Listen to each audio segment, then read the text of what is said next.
favor, vamos prestar atenção. Muito obrigado. Você gostou? Está ótimo. Senhores, bom dia.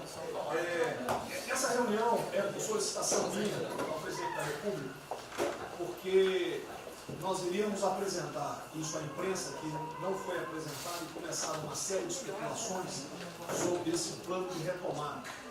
Então, eu solicitei ao presidente uma reunião com os ministros, porque o plano não vai ter efeito se todos os senhores não nos ajudarem, cada um na sua área, claro.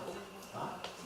Na hora que nós precisarmos das pessoas para a coordenação do plano, o Ministério que não colocar uma pessoa realmente que seja envolvida e tenha capacidade para poder coordenar e executar, esse Ministério vai ficar mais fraco e aí o plano todo fica meio capenga. Tá? É uma apresentação de 10 minutos no máximo, mas é somente isso.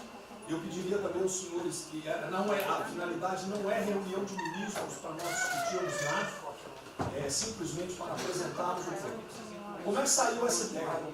Eu estava conversando com diversos ministros, entre eles Rogério Marinho, o Tarcísio, inclusive o nome do plano, eu roubei do plano do Tarcísio, né? Pedi autorização a ele e roubei. É um plano Marshall brasileiro. Né? E eu comecei a observar que tinha plano do Ministério de Desenvolvimento Regional, que a economia tem plano, que a saúde tem plano, e não estava havendo uma coordenação, uma sinergia. Então esse foi o motivo dessa reunião aqui. Eu vou procurar ser bem breve o objetivo. Por favor, passa primeiro. Muito bom. Passou tudo, acabou. Então vamos acabar. Você está no fim, está errado, cara. Passa primeiro, muito bem. Os senhores podem observar o seguinte. Eu conversei com o presidente. O problema, nós estamos invertendo a questão de uma lógica de raciocínio. Nós temos um problema, né? Nós temos esse problema, temos que ver quais são as consequências negativas desse problema. Todo mundo sabia, sanitárias e econômicas. Ninguém tem dúvida, com reflexo em todos os ministérios. Mas o foco não é na solução do problema. O foco hoje, de uma maneira geral, é quem é o culpado. Tá? E nós queremos recolocar, vamos dizer assim, readequar isso aí para como o governo deve reagir a esse problema para achar uma solução para as duas consequências negativas que ocorrem. Próximo. Então, é um programa. O programa se chama Pro Brasil. Tá? Dou crédito ao azar do Tarcísio por ele ter conversado comigo. Eu gostei e roubei. Né? Pro Brasil é um programa para integrar, aprimorar ações estratégicas. Os senhores vão ver que o foco, ele não é de governo, ele é de Estado. Eu estou tentando fazer uma projeção de 10 anos. Tá? Nós vamos ter que fazer isso. Para a retomada do crescimento socioeconômico em resposta aos impactos relacionados ao coronavírus. Tá? Pode passar. As dimensões do programa são essas aí. Tá? Ele pega um modelo de governança, ele busca melhoria da produtividade, investimentos estruturantes e ações estratégicas do setor público. Vai. O programa se divide em duas etapas, ou duas partes. O Pro Brasil, deixa eu ver aqui que eu não estou conseguindo enxergar, Ordem, e o Pro Brasil Progresso. Tá? O Pro Brasil Ordem, que você não imprimiu para mim, que eu agradeço. Não botou na página errada. Ele pega um arcabouço normativo, ele trata, essas são as medidas estruturantes dele.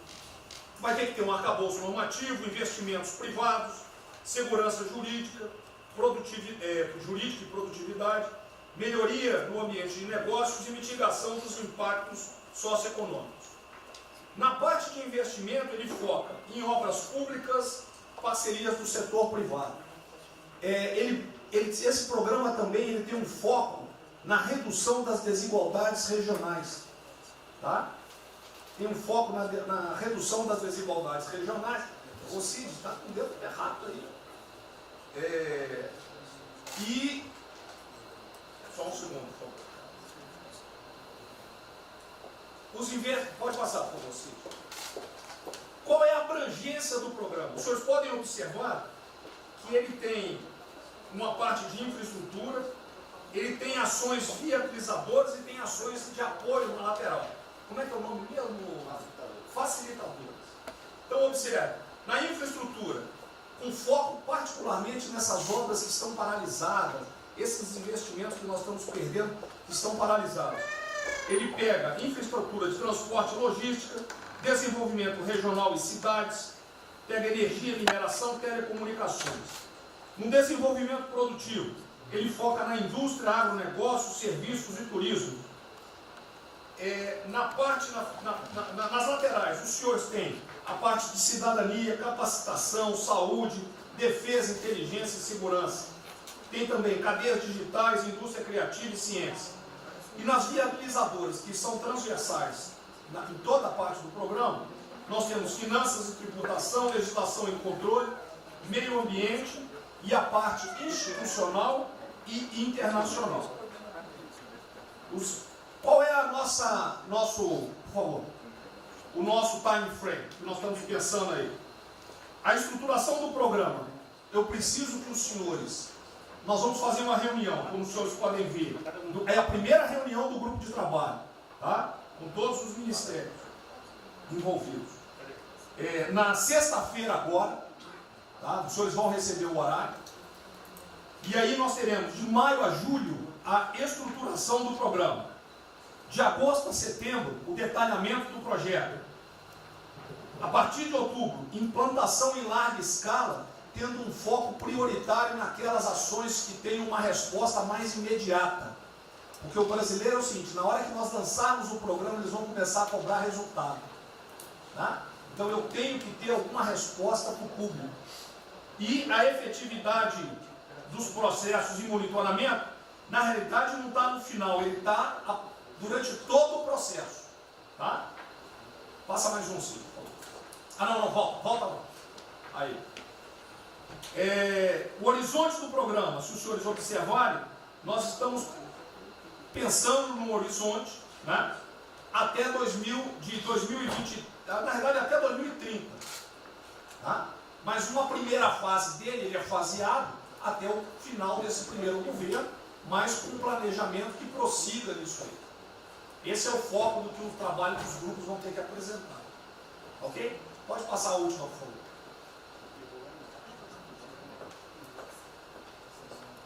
É sem som mesmo. Certo? Só um layout para os senhores. Então, na sexta-feira, eu solicitaria que os senhores, quando enviassem os representantes, esses representantes já viessem com uma noção dos programas ou do que os senhores pretendem dentro dos ministérios de vocês. Uma primeira ideia, e nós vamos partir disso para elaborar isso aí. O trabalho não será feito aqui é somente uma coordenação. Cada ministério vai fazer e nós vamos coordenar. Presidente, nós fazemos. Vamos dar a palavra para o Guedes, com todo respeito aos demais, acho que o ministro mais importante nessa missão.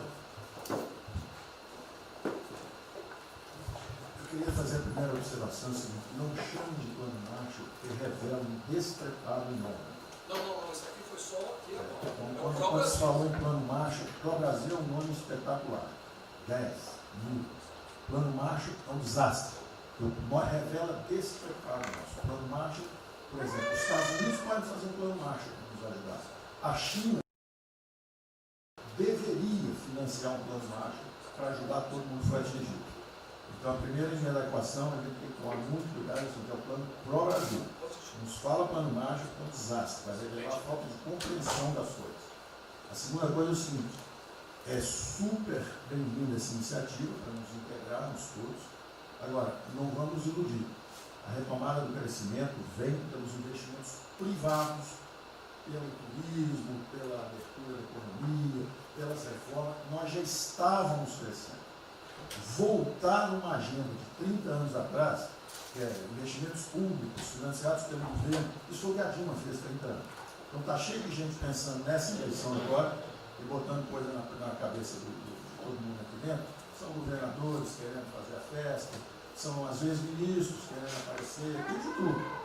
E todo mundo vem aqui, vamos crescer, agora temos que crescer, tem que ter resposta imediata, o governo vai gastar. O governo quebrou. O governo quebrou. Em todos os níveis. Prefeitura, governador e governo federal. O que nós conseguimos fazer? Nós sinalizamos o contrário. Nós desalavancamos o banco público, reduzimos o endividamento, baixamos os juros e o Brasil ia começar a voar. Então, se a gente lançar agora um plano, todo o discurso é conhecido, acabar com as desigualdades regionais, na língua, claro, está lá, são os detalhes dele. É bonito isso, por isso é que o Lula e a Dilma estão fazendo há 30 anos. Se a gente quiser acabar igual a Dilma, a gente segue esse caminho. Então, eu acho o discurso bom, mas nós temos que tomar cuidado e reequilibrar as coisas. Não pode o ministro, para querer ter um papel preponderante esse ano, destruir a candidatura do presidente, que vai ser reeleito se nós seguirmos o plano das reformas estruturantes originárias. Então, eu tenho que dar esse recado, uma vontade de exposição, nós vamos ajudar tudo, mas nós não podemos nos iludir. O caminho desenvolvimentista foi seguido. O Brasil quebrou por isso. O Brasil estagnou. A economia foi corrompida, a política foi corrompida. A economia estagnou através do excesso de gastos públicos. Então, achar agora que você pode se levantar pelo suspensório, como é que o governo quebrado vai investir, vai fazer grandes investimentos públicos? Tarcísio sabe disso, conversando sempre.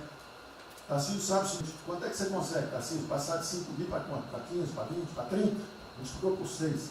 Quanto é que você consegue de investimento em concessões? 250. Tá certo? Então, ó, tem 100 bilhões vindo para saneamento. Tinha 100 bilhões que viriam, as 17 maiores petroleiras do mundo viriam para a nossa seção onerosa. 100 bilhões de seção onerosa, 100 bilhões de mineração, 100 bilhões de saneamento, 230 bilhões de concessões, 500 bilhões. Cadê o dinheiro do governo para fazer isso? Não tem. Então, quem está sonhando é sonhador. A gente aceita. Politicamente, a gente aceita. Vamos fazer todo o discurso da desigualdade, vamos gastar mais, precisamos eleger o presidente. Mas o presidente tem que pensar daqui a 3 anos. Não é daqui a 1 ano, não. Tem muita gente pensando na eleição desse ano. É só a observação que eu faria. Eu estou fora de eleição, só um minutinho. A ideia aqui, ninguém falou em investimento público por enquanto. Inclusive, nós falamos ali em investimento, falamos inclusive em investimentos privados. O que tem que acontecer é o seguinte: eu estou vendo um plano de pouca gente, nós temos que centralizar a imprensa, a economia, falar exatamente o que pode, o que não pode. Fundamental a coordenação. Até para isso na imprensa que está saindo. Que são na imprensa assim: plano Marshall e economia está fora. Quer dizer, alguém foi para a imprensa e falou: vendo o plano Marshall ali, a economia está fora. Quer dizer, enfraquecer o nosso discurso no momento desse é uma tolice, é um atentado contra nós mesmos. Questão da imprensa, eu acho que eu resumi hoje dentro do palácio 20 segundos. Eu não vou falar com vocês, que vocês não deturpam, vocês inventam e potencializam. Tem que ser o papel de cada um, não pode um sair daqui no cantinho, foi mais ou menos. Não pode falar nada, tem que ignorar esses caras, 100%. Senão a gente não vai para frente. Tem que estar sendo pautado para esses pulhas, o tempo todo jogando um contra o outro. É a Pedro Cristina contra mim, entendi. Não pode jogar a Pedro Cristina, joga ela contra mim, o tempo todo. Tá? Então, se a gente puder falar zero com a imprensa, é essa aí.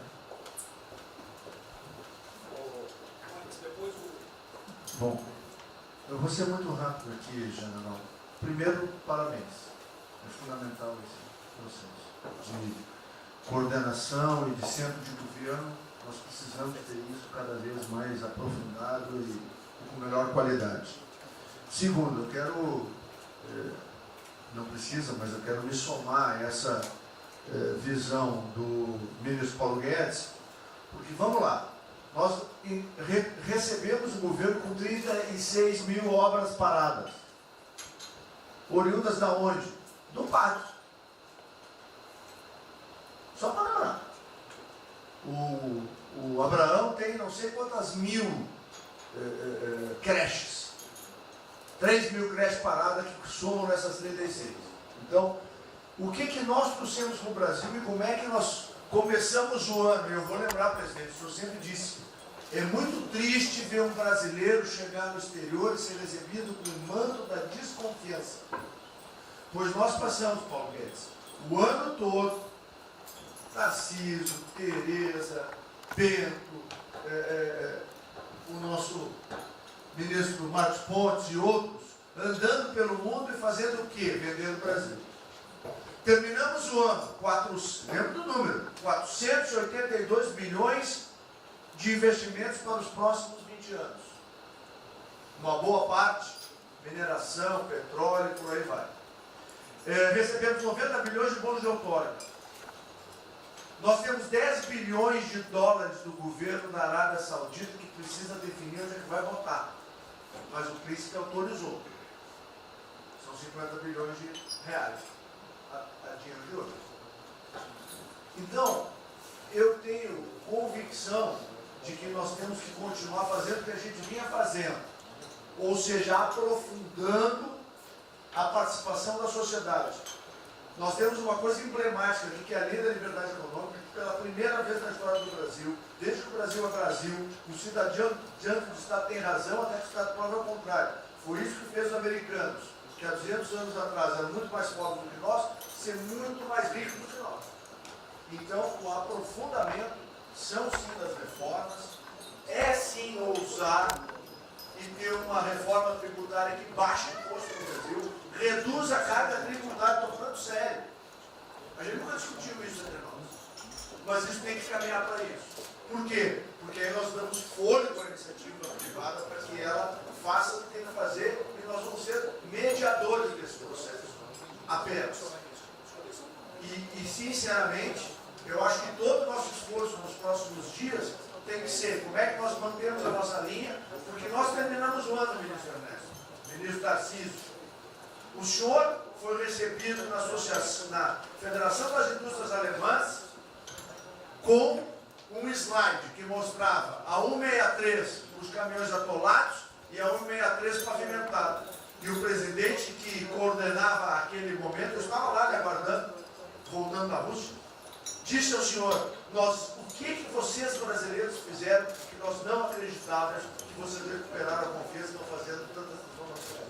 Então, presidente, só para concluir, 100% dessa linha, mas que a gente não perca o foco original, porque por onde a gente estava caminhando, nós recuperamos a confiança externa e externa.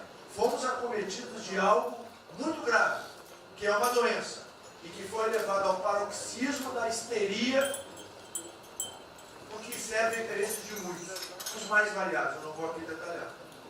Mas, sinceramente, temos que rapidamente voltar ao que nós estamos fazendo, porque nós estamos no caminho certo, e a prova disso é que todo mundo voltou a olhar o Brasil como esse. Bom, eu vou partir do princípio que todos que estão aqui são bem intencionados e querem bem no Brasil. Tá? Então, nós não acreditamos em teoria da conspiração e que ninguém quer só lavar os alicerces da República nem abalar a administração do presidente Bolsonaro. Eu quero lembrar a todos que não existem verdades absolutas. Por favor, vamos refletir. O que está acontecendo hoje no mundo não tem parâmetro nos últimos 100 anos. O que está acontecendo hoje no mundo vai permitir, de acordo com a FMI, que foi a previsão de uma semana atrás, de uma diminuição de quase 3% do PIB mundial, no caso do Brasil, de mais de 5%. Não tem parâmetro. Em situações extraordinárias, remédios extraordinários de forma circunstancial. Isso não significa que nós tenhamos a necessidade de implantarmos uma política permanente. O ministro Braga Neto, na sua apresentação, ele estabelece, inclusive, um limite temporal e deixa claro que é uma política de Estado. O que eu peço é que nós tenhamos aqui as mentes abertas e que os dogmas, quaisquer que sejam eles, sejam colocados de lado nesse momento. Porque os governos do mundo, certamente, têm a capacidade de entender o que está se passando. Eu tenho visto governos extremamente liberais, preparando programas de reconstrução, levando em consideração a necessidade de que o Estado Estado Nacional passa a ter um papel diferente como tomador de risco nesse momento em que há uma queda abrupta da liquidez. O ministro Onyx fala com muita propriedade da Arábia Saudita nos 10 bilhões de dólares. É bom lembrar, está aqui o ministro Bento, que está se pagando para se retirar petróleo do mundo. Os países vão utilizar suas respectivas liquidez para resolver os seus problemas de infraestrutura e de retomada das suas economias. Nós temos que ter segurança jurídica, Sr. Presidente, respeito a contratos, Sr. Presidente, capacidade de alavancar recursos privados com a inversão de recursos públicos, sim. É bom lembrar que eu tenho ouvido falar, não sei se é verdade, depois vai colocar na ponta do lápis, que a gente pode chegar a 600 bilhões de reais esse ano de ajuda a empresas e a pessoas físicas. Recursos do governo federal, fruto de endividamento do governo, desse governo, que vai terminar o ano com déficits 4, 5, 6 vezes maior do que estava precificado no início do ano. Caiu um meteoro sobre as nossas cabeças. Então, por favor, nós não podemos começar uma discussão com verdades absolutas e com dogmas estabelecidos ao longo de 100 anos, em função de uma catástrofe que se abateu sobre o mundo, e os governos de todo o mundo estão se debruçando sobre o assunto, entendendo que muda o papel do Estado. Senhor presidente, é bom lembrar que quando houve a unificação da Alemanha, eu acho que esse é um fato histórico irrefutável, o Estado alemão entendeu e fez um pacto de que haveria necessidade de investir em capital humano e infraestrutura na Alemanha Oriental para diminuir desigualdades regionais. E esse é um pacto do Brasil. Essa pode ser uma catástrofe que vai nos afundar, ou pode ser uma onda para a gente surfar, uma alavanca para reparar o país. Todos os países do mundo estão submetidos ao mesmo processo. Vai depender da nossa capacidade de termos uma opção clara de que forma vamos sair desse problema. Se vamos gastar 600 bilhões de reais para resolver uma situação que é emergencial e todos reconhecemos que é necessária, e darmos segurança à população, no caso alimentar, para evitarmos o caos, para diminuirmos a mortandade das empresas, tudo bem, está correto, essa é a boa direção. Por que não 5, 6, 7% desse total, 10% desse total, em obra de infraestrutura? Por que não termos a capacidade de alavancarmos o emprego no momento em que a retomada, todos os economistas aqui reconhecem, vai ser muito lenta? Bom, eu só estou falando isso, presidente, para que nós possamos ter essa discussão sem dogmas, sem verdades absolutas, sem a preocupação de que as coisas continuam como eram antes. Não são como eram antes. Aqui e no mundo inteiro. É isso.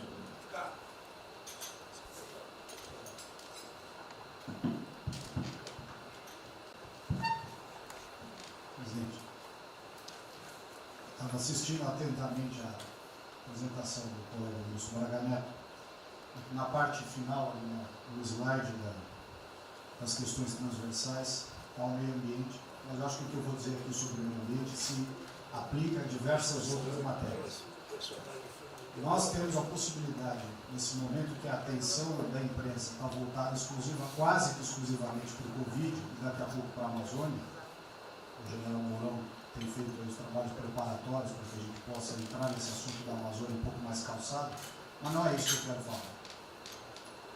A oportunidade que nós temos, que a imprensa não está nos dando um pouco de alívio nos outros temas, é passar as reformas infralegais de desregulamentação, simplificação, todas as reformas que o mundo inteiro, nessas viagens que se referiu ao Mix, certamente cobrou dele, cobrou do Paulo, cobrou da Tereza, cobrou do Tarcísio, cobrou de todo mundo, da segurança jurídica, da previsibilidade, da simplificação. Essa grande parte dessa matéria, ela se dá em portarias e normas dos ministérios que aqui estão, inclusive de meio ambiente, e que são muito difíceis, e nesse aspecto acho que o meio ambiente é o mais difícil de passar qualquer mudança infralegal em termos de instrução normativa e portaria, porque tudo que a gente faz é pau no judiciário, no dia seguinte.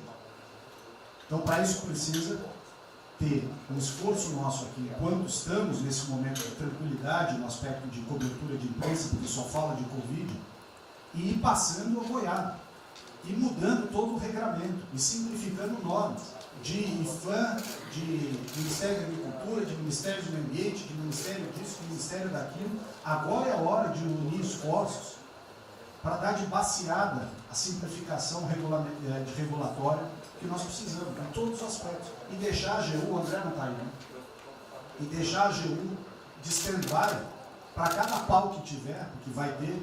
Essa semana mesmo nós assinamos uma medida a pedido do Ministério da Agricultura, que foi a simplificação da lei da Mata Atlântica para usar o Código Florestal. Hoje já está nos jornais dizendo que vão entrar com ações judiciais e ação civil pública no Brasil inteiro contra a medida. Então, para isso, nós temos que estar com a artilharia da AGU preparada para cada linha que a gente avança. Mas tem uma lista enorme em todos os ministérios que têm papel regulatório aqui para simplificar. Não precisamos de Congresso. E coisa que precisa de Congresso também, nesse fuso que está aí, nós não vamos conseguir aprovar. Agora tem um monte de coisa que é só parecer, caneta. Parecer, caneta. Sem parecer também não tem caneta. E dar canetada sem parecer é cana. Então, isso aí vale muito a pena. A gente tem um espaço enorme para fazer. Enfim, acho que essa é uma questão importante que estava aí nos slides, Você vê que a jurídica também está embaixo. Isso, exatamente. Só para os senhores entenderem o seguinte, isso aqui é coordenação dos planos que eu sei que todos estão fazendo. Tá? Coordenação. O que vai ser possível executar ou não, vão entrar nas limitações que nós temos, e o que tiver conflito será levado à decisão do presidente. Agora, nós temos que andar com isso rápido, porque a queda do desemprego, o país está sem esperança, nós temos que fazer isso andar. O pessoal da iniciativa privada está nos procurando, a gente tem que dar um rumo nisso aí. Bom, a ideia é essa. Me ligou agora de manhã o Eduardo Gouveia Vieira, da Fiujan. Ele quer fazer uma videoconferência onde mais de 300 empresários do Rio, que é um pouquinho abaixo do potencial de São Paulo, para hipotecar solidariedade. A ideia que nós temos de reabrir o comércio. A desgraça que vem pela frente, eu acho que o Paulo vai estar até legal, Paulo. Eu não sou economista não. Vai ser uma porrada muito longa, você pode imaginar. Não só apenas nos informais. Eu acho que bateu a 10 milhões de carteiras assinadas por saco. E os governos estaduais não têm como pagar salário. Não tem. Maio, metade do estado não tem mais como pagar salário mais. A desgraça está aí. Eles vão querer empurrar essa trozoba para cima da gente. Esse pessoal aqui do lado vai querer empurrar. E a gente vai reagir, porque aqui não é saco sem fundo. Tá? Então essa preocupação vamos ter. Paralelamente a isso, o AB da vida, enchendo o saco do Supremo, para abrir processo de bicho, porque não apresentei meu exame de vírus, essas frescuradas todas. E todo mundo tem que estar ligado. Não é apenas cuidar do seu ministério nessas questões que estamos tratando aqui, é tratar da questão política também. Certo? Então essa preocupação temos que ter, porque a luta pelo poder continua a todo vapor. E sem neurose da minha parte. Tá? O campo fértil para aparecer umas porcaria aí, né? Levantando aquela bandeira do povo ao meu lado, não custa nada.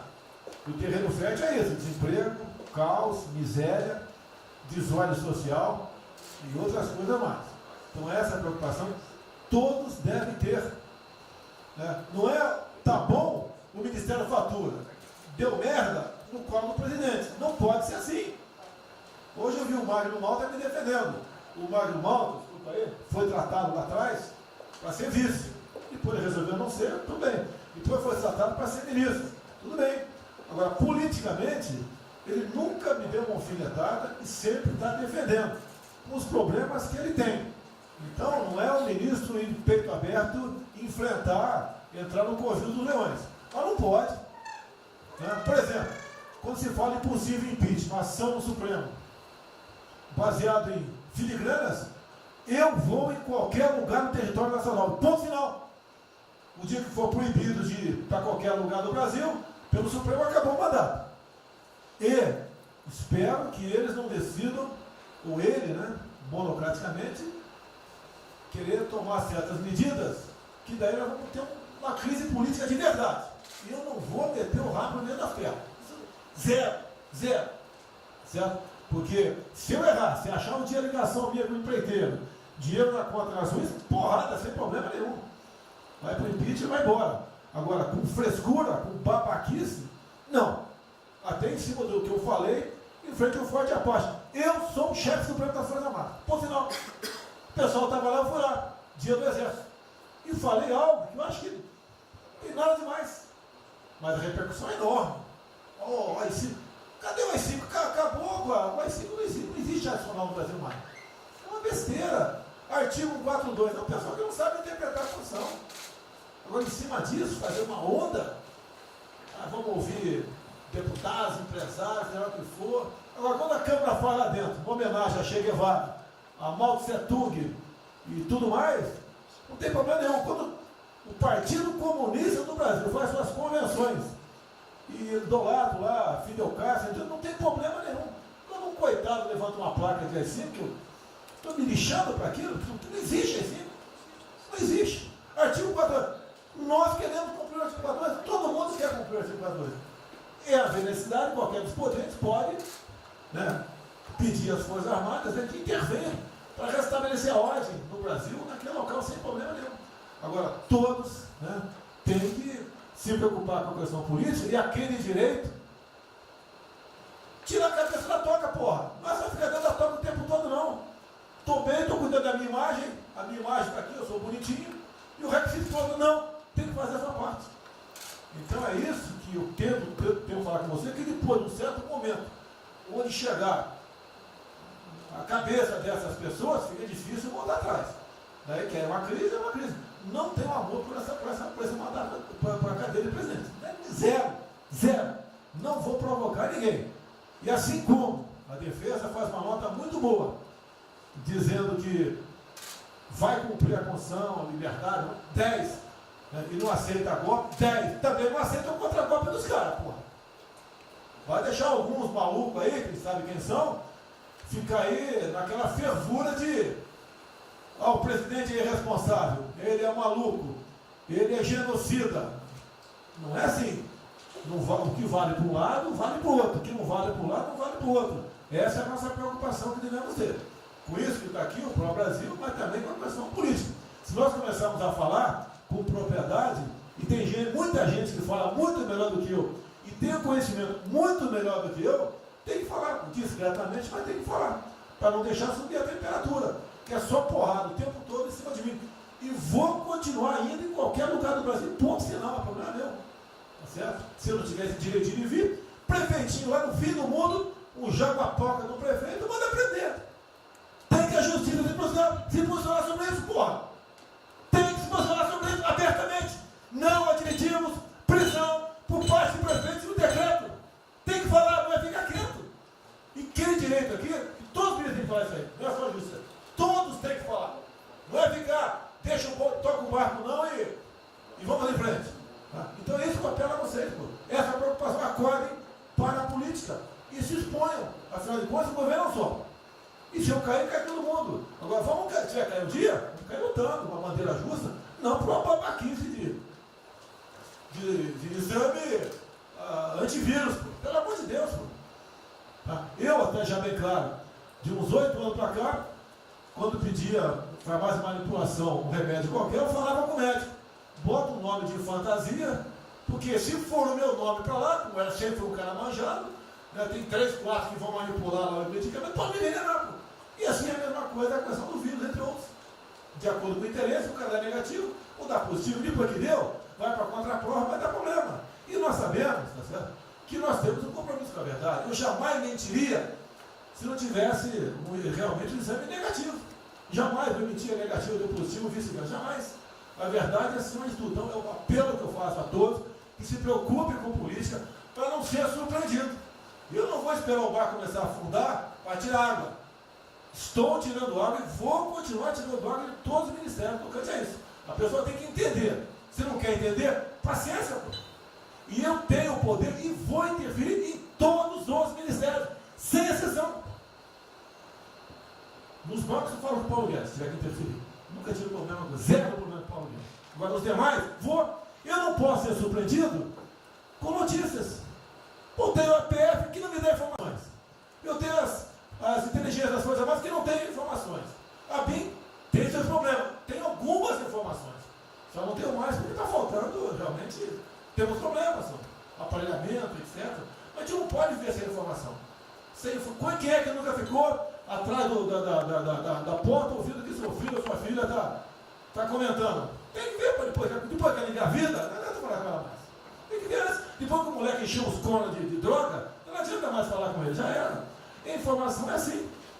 Eu estava vendo, estudando aqui no semana aqui, como é que o serviço chinês secreto trabalha nos Estados Unidos. Qual a preocupação nossa aqui? É simples o negócio. Ah, não deve falar publicamente. Deve falar como? Está todo mundo vendo o que está acontecendo?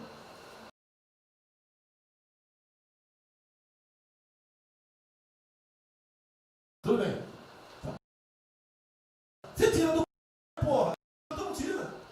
É uma realidade. Não adianta esconder mais, tapar o sol com a peneira. Vai em alguns ministérios, tem gente descontada aqui dentro. Então não quer pregar. Zero. Precisamos dele para vender? Sim, isso precisa também de nós. Que se não precisasse, não estaria comprando a soja da gente, não. Precisam. E é um negócio, pô. E devemos aliar com quem tem alguma afinidade conosco, para a gente poder fazer valer a nossa vontade naquele momento. Não adianta se esconder aqui, depois tem um problema, daí liga para o tio, fala, pô, cara, você me ignorou até hoje? Você só não me chamou de imperialista, igual a esquerdalha e o FHC falava no passado.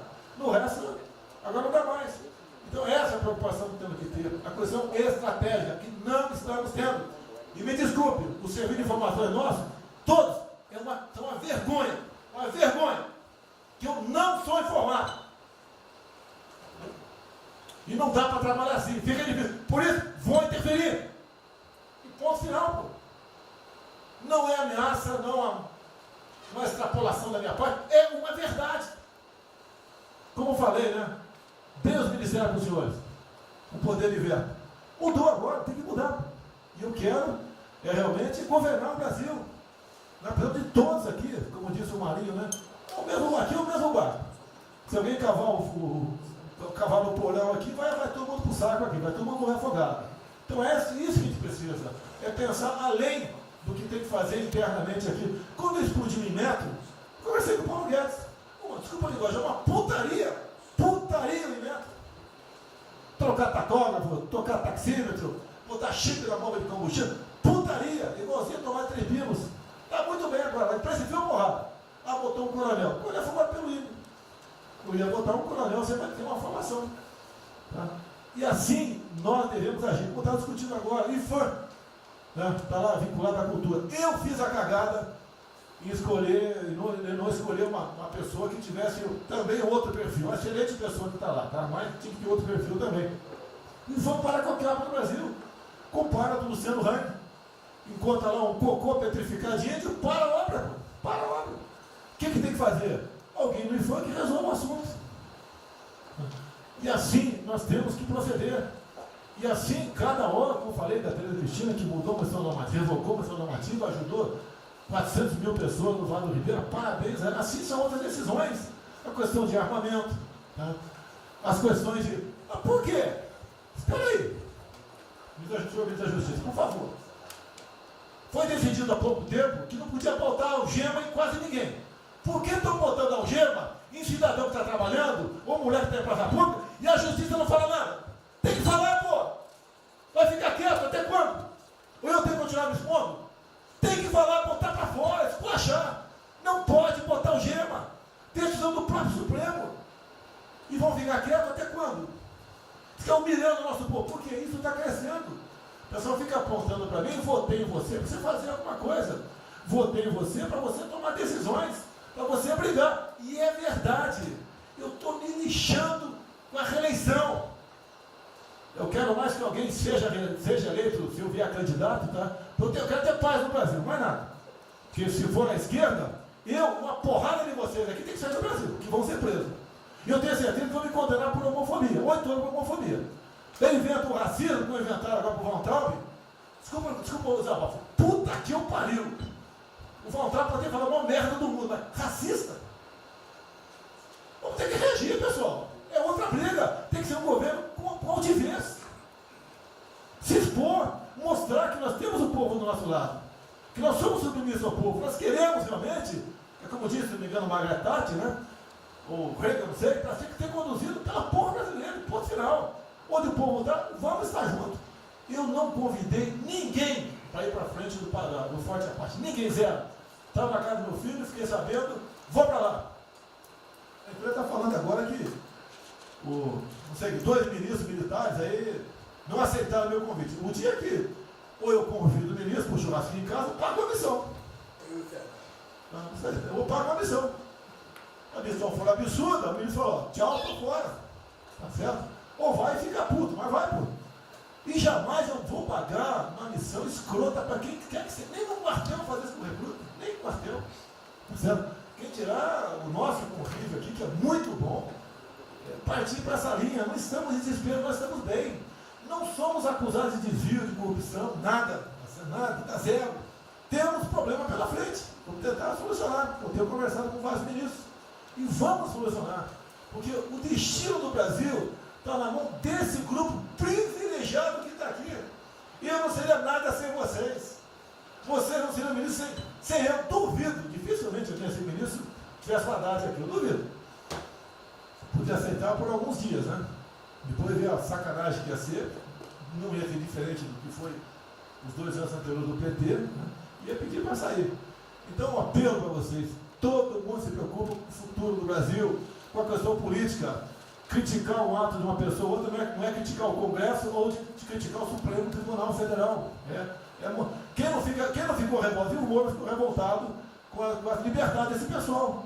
Por causa de vírus, botou esse estuprador para fora. Imagine ter estuprado uma filha nossa, um filho da puta desse posto de liberdade. Nós temos que colocar no lugar dessas pessoas, desse pai que tem a filha estuprada, e o vagabundo foi posto na rua.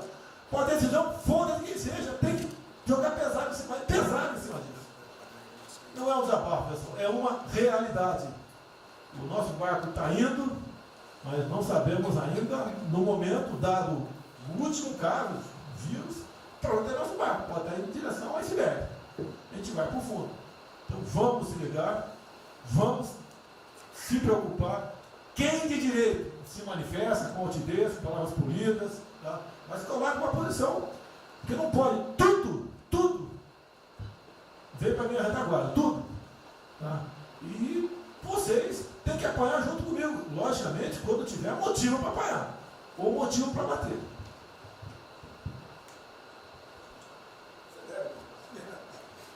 Não, eu já caí.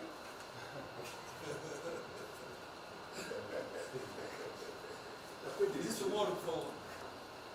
A sequência aqui é o seguinte: o ministro Moro, o Montezano, o Nelson e o Paulo Guedes. Aí eu pediria só aos senhores que fossem breves. Você também. O Guedes pega uma política e quer cobrar os raios. Assim, depois do Moro. Bem, a primeira questão do plano ali que foi apresentado, fica aqui o registro do meu elogio, certo que ele tem que ser preenchido aí nos detalhes, existem as questões econômicas a ser resolvidas lá pelo Ministério da Economia, a ser trabalhado também com as outras áreas econômicas. Só faria uma sugestão aqui, ministro, se pudesse colocar desde logo, em algum momento desse plano, alguma referência importante também à segurança pública e a controle da corrupção. Foram 2 temas centrais, né, nas últimas eleições, e são 2 temas que, embora, claro que o plano vai ficar sujeito aí ao detalhamento necessário, mas acho que é importante ter uma referência inicial para não parecer que nós estamos descurando desses aspectos específicos. Nós não entramos em detalhes, porque isso aqui, os senhores viram que todos os ministérios praticamente responderam, isso aí para mim viria no detalhamento do Ministério, mas eu acho que politicamente cabe. Não, sim. Não, eu entendo que cabe no detalhamento, mas acho que uma referência né, seria interessante. Tem que apontar também que foi uma vitória do governo, do presidente. No ano passado houve uma queda expressiva desses principais indicadores criminais. Isso, embora seja mais vinculado com a questão da vida e segurança das pessoas, também é um fator importante para o investimento econômico, para também melhorar o ambiente econômico. E o controle da corrupção também é pressuposto. Né? Então, faria exclusivamente essa sugestão específica. Já está anotado. Montezano, ministro, primeiramente, parabéns. Acho que é um momento oportuno para a gente começar a falar. Do dia seguinte. O próprio ministro Guedes, nas discussões que temos tido nas últimas semanas, tem nos orientado. O BNDES foca na reconstrução, foca no dia seguinte, porque a crise de saúde vai demorar alguns meses e a reconstrução muito mais meses do que isso. Então é muito oportuno a gente já começar a discutir isso. Segundo, aqui eu subscrevo as palavras do ministro Salles. O que a gente tem observado nos projetos e concessões, etc., uma parte crítica, essa legislação para o funcionamento da máquina pública. É um momento muito oportuno para a gente aproveitar isso. Isso faz uma baita diferença no preço de um projeto, na velocidade, faz muita diferença. Então eu subscrevo aqui as palavras do ministro Salles. E por último, ministro, quando eu assumi o banco em julho, o banco estava montado como uma fábrica de empréstimo. O banco durante 15 anos foi uma fábrica de empréstimo. De julho até hoje, a gente fez uma reestruturação completa no banco, montando o que eu acredito hoje ser já o maior banco de investimento do Brasil em pessoas, e um banco de investimento de serviços focado em planejamentos econômicos setoriais e estruturação de projetos. Tá? O banco já está atuando dessa forma. Temos um vasto conhecimento setorial, um vasto conhecimento de planejamento, já está rodando a contento, e esse BNDES de hoje se parece muito mais com o BNDES de 20 anos atrás, que era o BNDES que planejava e estruturava esses projetos no Brasil. Então eu queria colocar aqui à sua disposição, que nos usa, estamos a serviço. Então o que o senhor achar adequado, razoável, tanto no fornecimento de informações, mas como também nesse planejamento, na coordenação, temos já um modo operante, uma estrutura que é plug and play. Se o senhor quiser usar, já está pronta para rodar para esse tipo de mapeamento e estruturação de projeto. Então, por favor, sinta-se bem à vontade de nos usar integralmente aqui na coordenação desse projeto, caso o senhor entenda adequado. Tá? Tiago. Nelson.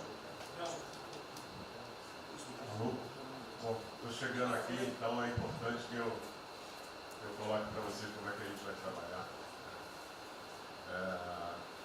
A saúde é fundamental, porque enquanto a gente não mostrar para a sociedade que a gente tem o controle da doença, da saída dela, qualquer tentativa econômica vai ser ruim, porque o medo vai impedir que você trate a economia como uma prioridade. Então, controlar a doença hoje é fundamental. E controlar a doença não significa que a gente vai curar a doença em uma semana, mas que a gente não é um barco à deriva e que a gente tem uma estratégia para trabalhar essa doença. Então, são três coisas que a gente vai trabalhar. Primeiro, a informação, para entender o que é a doença, qual é a evolução dela, como é que está a infraestrutura para cuidar da doença. Porque um dos grandes problemas que a gente tem hoje, se a gente olhar o Brasil hoje, ele é um dos melhores países em número em relação à mortalidade. O que assusta é você ver que o hospital não consegue atender, a gente do frigorífico, a gente que está abrindo cofre em algum lugar para enterrar, e isso traz medo. E o medo impede que qualquer outra atividade tenha sucesso. Porque enquanto isso não for sanado, o restante vai ter muito pouca chance de ser comprado pela sociedade. A segunda coisa é estruturar a operação de cuidado. Então a gente vai investir em logística, vai investir na parte de compra e tentar melhorar o processo. Por quê? Porque se eu tiver os hospitais funcionando, eu vou ter os pacientes tratados, eu não tenho a sensação da crise, o medo melhora e o restante pode entrar. E a terceira coisa é a gente deixar claro um programa de saída do isolamento e do distanciamento. Não é que vai sair amanhã, mas a gente tem que ter um planejamento. Porque aí a gente realmente mostra que a situação está na nossa mão. Pode ser que demore um pouco, mas a gente está controlando esse processo, que a gente não está sendo um barco à deriva. Então, basicamente, eu queria falar para vocês, essa é a forma como a gente vai tratar, e a gente vai estar interagindo com todos os ministérios que forem necessários, para que isso aconteça da forma mais rápida possível. Basicamente é isso, é um prazer estar aqui com vocês. onde eu liguei para o diretor-geral da Polícia Rodoviária Federal. Chegou ao meu conhecimento uma nota que era dele sobre o passamento de um patrulheiro. E ele enfatizou que era por 2019. Eu liguei para ele, por favor. O que mais? Ele era obeso, era isso, tinha comorbidades. Mas ali na nota dele só saiu por 19. Então vamos alertar aquele direito do respectivo ministério, pode botar Covid-19, mas bota também, fibrose, um montão de coisa, não pensa nesse negócio, tem um montão de coisa lá. Para exatamente não levar um medo à população. E que olha, morreu um sargento do exército, por exemplo. A princípio é um cara que está bem de saúde, né? Um policial federal, né? Seja lá o que for. E isso daí não pode acontecer. Então pede esse cuidado dos colegas, né? Aquele direito do respectivo ministério, que tem alguém encarregado disso, né? Tomar esse devido cuidado para não levar mais medo ainda para a população. Você perguntou, aí perguntou quanto tempo levaria para mostrar o plano, alguma coisa. Eu acredito que. Nós já conversamos hoje. Não, nós já conversamos hoje sobre isso. O COP está montando junto com a saúde. Tá? Eu não posso dizer. A gente está trazendo recurso para poder acelerar esse processo, porque na verdade a gente está correndo muito tempo. Enquanto a gente não conseguir controlar a percepção que a gente hoje tem condição de cuidar das pessoas, vai ser difícil. Né? E o problema da doença é que você pega um sistema que, se você falar em eficiência, os hospitais têm que ser eficientes. Então, quando você fala em eficiência, você vai quase no limite do cuidado. Você não tem sobra, você não tem gordura. Quando você pega uma doença que chega, que é muita gente ao mesmo tempo, você não consegue ter agilidade para preparar o sistema para cuidar dela. E a gente tem um problema adicional que a gente tem que tomar cuidado, que é o seguinte: quando você tem os hospitais com você tem muita gente falando de Covid, os hospitais estão diminuindo muito o atendimento, o que significa que eles vão ter problema financeiro. Se isso prorroga, esses hospitais vão ter cada vez mais dificuldade, você vai poder ter um hospital mais sucateado, um hospital fechado. O que está acontecendo hoje? Vamos botar em números hoje. A gente tem 4 milhões de pessoas hoje com a Covid. O Brasil hoje tem 212 milhões de pessoas. Tem 208 milhões que não estão tendo a atenção necessária. Você tem câncer, cardiovascular, isso tudo está represado, a demanda é reprimida. Quando você controlar a Covid, o não Covid vai chegar com tudo. Você pode pegar uma estrutura sucateada. Aí você só vai transferir o problema primeiro, que vai ser o medo da Covid e o medo da não Covid. Então a gente tem que estar preparado para isso tudo. Então não é só trabalhar o curtíssimo prazo, a gente tem que preparar para essa segunda fase que vai chegar também. Isso tudo a gente está fazendo, só para vocês saberem que a gente está pensando nisso tudo, só para vocês saberem que está tudo trabalhando. Por favor, o ministro Tarcísio, eu pediria aos senhores que fossem bem breves. Não, já não temos aí.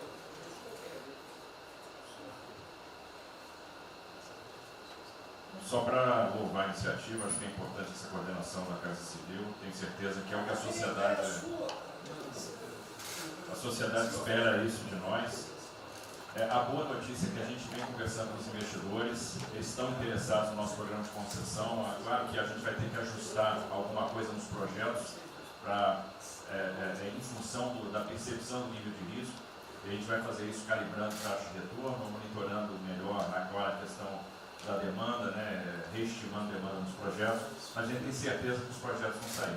Qual o cuidado que a gente tem que ter? A gente fala em 250 bi de investimento, só que concessão funciona o seguinte: o que a gente contratar agora vai gerar investimento em 2023, 2024, não é imediato. E a gente vai precisar de fazer alguma coisa imediata, e aí tem que ter a inteligência, porque também não adianta. Isso, me dá lá 30 bi por ano, não vou gastar, eu não vou usar. Eu não vou ter condição de usar isso. Né? Porque nos períodos altos lá que a gente executou mais, a gente consegue ali ter uma capacidade operacional de executar 13, 14 milhões máquinas. E a gente já tem 8 de orçamento por ano. Então, no final das contas, a gente fazendo as contas e vendo o que nós já temos de projeto pronto, o que é necessário, que agrega valor imediato. É um 35 Maranhão lá, que leva a safra para o Porto de Itaqui, que se acabou. Ali eu posso fazer uma intervenção imediata. E o que a gente vai falar? Estou falando de pegar os 8 que a gente tem e agregar mais 3, mais 4. É essa a conta. Eu acho que isso é realmente necessário para gerar emprego, para dar a resposta que a sociedade está querendo e conjugando e investimento privado. As duas coisas têm que andar juntas, né? E aí nós vamos dar um bom retorno. A gente está vendo aí o esforço que o BNDES está fazendo, acho que está fazendo um trabalho magnífico, trazendo o banco, trazendo o privado, o sindicato de bancos, para assumir uma responsabilidade que é deles também. O Banco Central injetou um monte de liquidez aí no sistema, para o dinheiro não ficar empossado, e aí preservando o caixa para atuar, né, nesses projetos de infraestrutura que vai ser fundamental. Então, eu acho que é essa linha que nós precisamos ter, né? E tivemos aí dois caras aí na história recente que pegaram terra arrasada e entraram para a história. Um foi o Roosevelt, o outro foi o Churchill. O terceiro vai ser o Bolsonaro. Pedro Guimarães,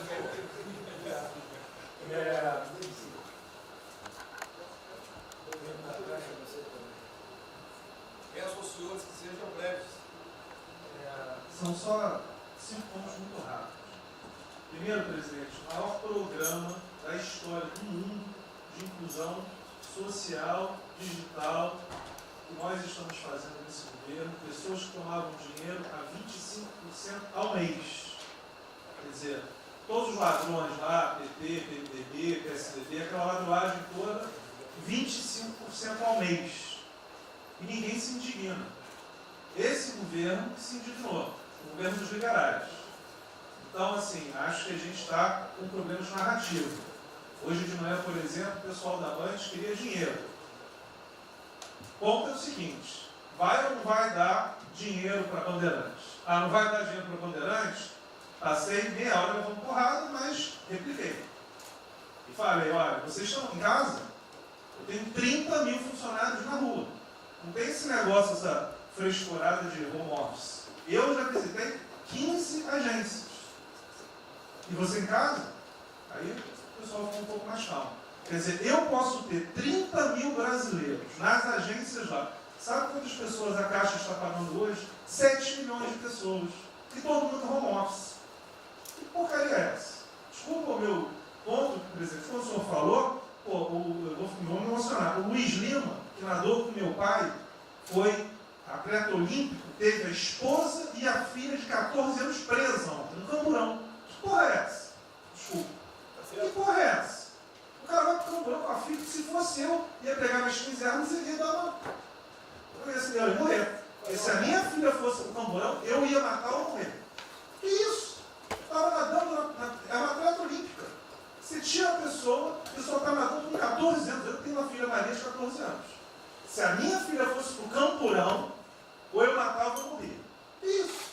E a esposa do Luiz Lima nem usou o fato de ser esposa do deputado federal. Mas assim, foi calado, saiu é aquele governador roubando para direito, está tudo quanto é lado. Então o governador rouba, aí ele sai prendendo todo mundo e fica tudo isso por isso mesmo. Aí a gente faz o maior programa da história da humanidade de inclusão de pessoas que recebiam 25% ao mês, cobrado. PSDB, PT, PMDB, aquele grupo todo. Na hora de privatizar, todo mundo, com 200 milhões, 300 milhões, tem vice-presidente da Caixa que eu expulsei, dos 120, 105 eu tirei. E se o senhor precisar, obviamente, meu chefe, o ministro Paulo Guedes, ele decide. Não tem problema. Inclusive, porque o que acontece? Se roubar, eu vou ligar para o ministro Moro para prender. Agora, se precisar de uma diretoria, não sei o quê, desde que sejam honestos, o ministro Paulo Guedes é que decide, etc. Mas dos 120, eu tirei 105. E na Caixa, não tem desonestidade, até onde eu saiba. Mas, assim, eu acho que a gente está levando muita porrada, presidente. E, de novo, não estou dizendo de ninguém daqui, não, só leva porrada. Agora, tem limite. Desculpa, todo lugar que eu vou, as pessoas normalmente são educadas. Mas a paciência chega no limite, obviamente não dessa maneira, eu acho que tem um ponto. Nós estamos emprestando 154 bilhões de reais, mas só um ponto que eu acho importante.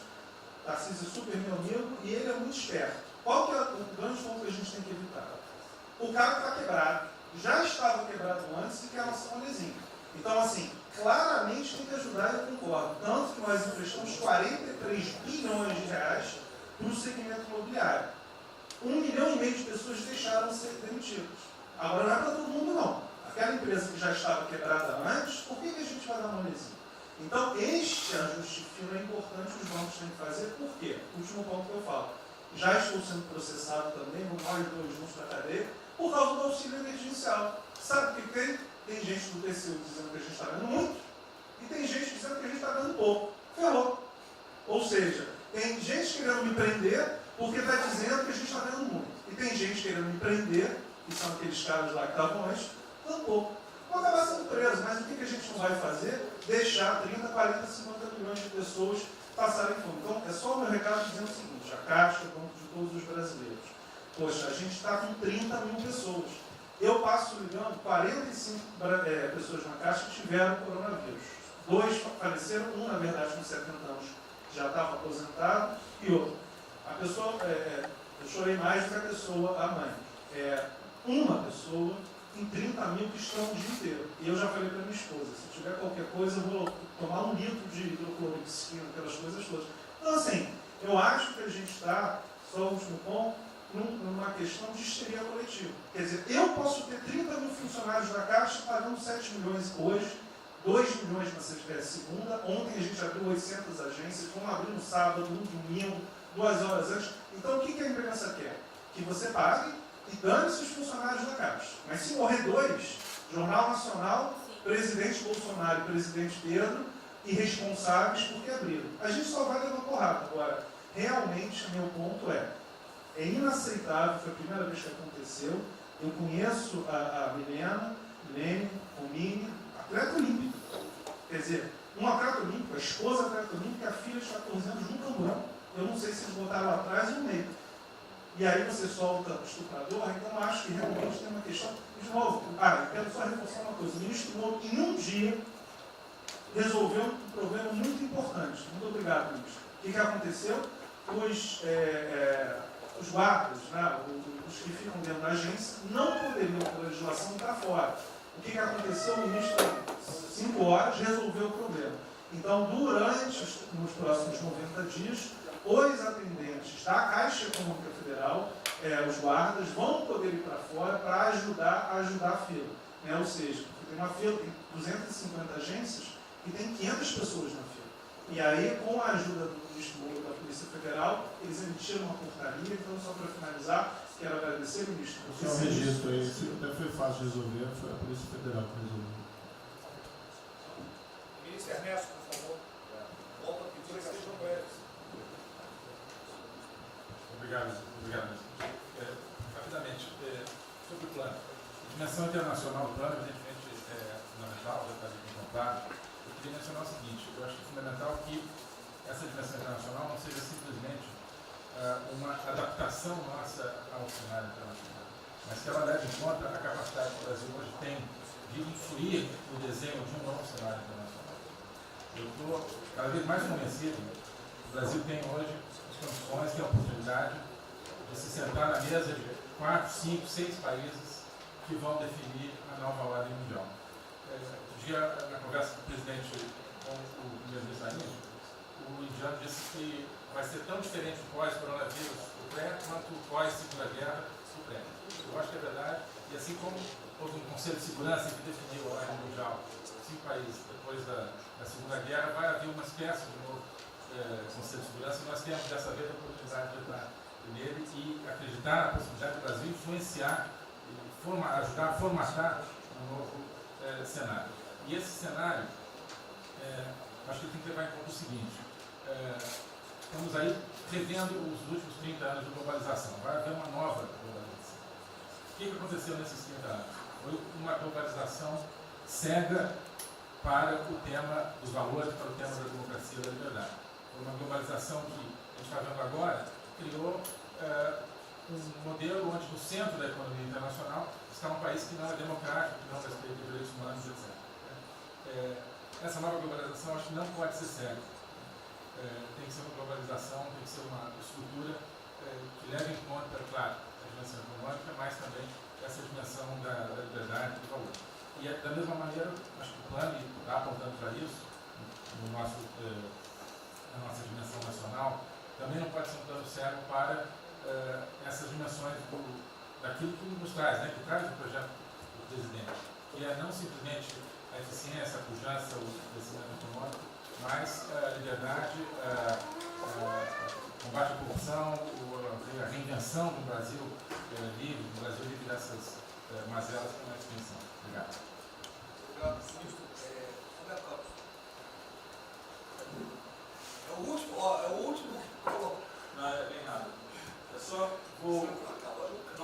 Guedes vai ser o último a falar.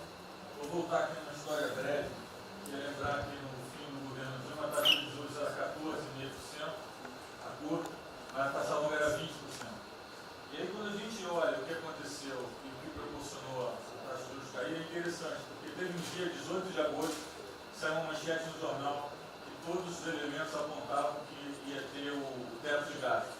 Naquele dia, a curva de juros começou a cair, e foi quando depois o presidente do Banco Central anterior começou a cair os juros. Ele caiu os juros até o nível de 6,5, estabilizou, teve a incerteza das eleições, com a incerteza do PT poder voltar, a taxa piorou. Depois, curiosamente, quando o mercado entendeu que ia ter a Previdência, foi quando abriu espaço para colocar os juros novamente. Então, a razão dos juros ter ido de 14,5, 15, 20 para o que está hoje foi o fato da sociedade do mercado ter entendido que o governo ia ter disciplina em relação às contas públicas. Isso a gente não pode esquecer. Tá? Se permite, então você está dizendo aí que não só a Selic tem como uma taxa longa, nós devemos basicamente a PEC do teto, é isso? Isso. Estou dizendo exatamente isso. E depois também a Previdência. Então, dito isso, eu acho que é importante a gente passar essa mensagem. Um outro tema só, aí em relação ao plano, 3 pontos só que eu acho importantes. A gente tem feito reuniões entre os banqueiros centrais de vários países do mundo, quase todas as semanas. Eu acho que tem 3 pontos que são importantes. Primeiro, existe um consenso hoje que o mundo privado está com muito medo de tomar risco. Então, que não vai ter como ter uma saída rápida sem que o governo não entre de alguma forma tomando risco. Porque o mundo privado está com medo de tomar risco pelo fator medo, que é o fator que o doutor mencionou, que eu acho que é muito importante. Se amanhã você demitir todo mundo no estádio de futebol com o jogo, será que todo mundo vai sair de casa e vai? Qual é o fator medo? E o fator medo é interessante, porque quanto mais informação você tem, mais medo você tem, porque a mídia joga medo. Então você tem hoje uma classe mais alta que tem mais medo que a classe mais baixa, exatamente porque eles têm mais acesso à informação e a informação enviesada. Então, o primeiro ponto é esse como tomar risco. O segundo ponto rápido é um tema que eu acho que está muito crescendo também, crescendo bastante, que é a análise, que a gente chama de análise intertemporal. Quando você faz uma ajuda, quando o governo faz um gasto, geralmente acontece duas coisas. Ou você bota fundo perdido, ou seja, esse gasto não vale nada, e aí vai ter um reflexo na economia, na taxa de juros, ou as pessoas exageram falando esse gasto vai ser multiplicador. Provavelmente não é nenhuma coisa nem outra. O que eu acho que falta de analisar os gastos do governo é o quanto desse gasto que eu recupero lá na frente, via preservar empregos, via manter uma empresa viva, que ia morrer. Então, eu acho que falta análise completa do gasto. O gasto nunca é fundo perdido. Também ele nunca é muito multiplicador, ele é um meio do caminho de uma coisa e outra. E o que eu acho que falta é a análise de eu vou gastar tanto e esse gasto vai ter essa efetividade. Por exemplo, existe uma percepção do mercado que dinheiro para governador e prefeito é dinheiro jogado fora. Pode ser que seja mentira, mas existe essa percepção hoje. E tem vários vídeos rodando por aí, os senhores devem ter visto, de que o dinheiro vai para a prefeitura e não vai parar, porque vai em bem intangível, que é difícil de controlar. Vai em programa que a pessoa nunca tem como monitorar. Então, acho que é importante esse tema de fazer essa análise intertemporal e ver realmente qual é a eficiência do gasto. E por último, último ponto, conversando com investidores, a gente tem feito isso, inclusive nós fizemos uma conversa, 2 bancos centrais com investidores, inclusive de infraestrutura, e o problema principal que aparece em toda a conversa no Brasil, do investidor privado, é que no passado, toda vez que o investidor privado entrou, teve muita sacanagem. O tema da governança é super importante. Então, eu estava conversando com o Marinho, a coisa mais importante desse projeto, na minha opinião, é garantir que a governança é boa. O investidor privado ter certeza que ele vai estar junto com o governo, ou ele vai estar em grande parte tomando risco, às vezes o governo vai tomar um pouquinho, mas que é uma coisa que ele não precisa se preocupar na frente da governança. E o jeito de melhorar a governança é colocar agentes internacionais que fazem governança mundial. A gente conversou um pouco sobre isso. Só isso. Obrigado. Obrigado. Ministra Damares, por favor. Perdão, Marcelo já falou? Não. Ministra Damares. Ministro, parabéns pela ideia, mas eu preciso lembrar, eu preciso fazer sempre isso para que a gente não perca o foco, a questão de valores, ministro. Esse governo tem um pilar dos valores. Não se pode construir nada neste governo sem a gente trazer valores. Nós estamos sabendo, e a gente está falando o tempo todo, que nós não seremos mais os mesmos depois dessa pandemia. O mundo não será mais o mesmo, nós não seremos mais o mesmo, e nós vamos ter que fazer uma revisão de políticas públicas no mundo todo e no Brasil. Nós vamos ter que nos reinventar, com certeza. Neste momento,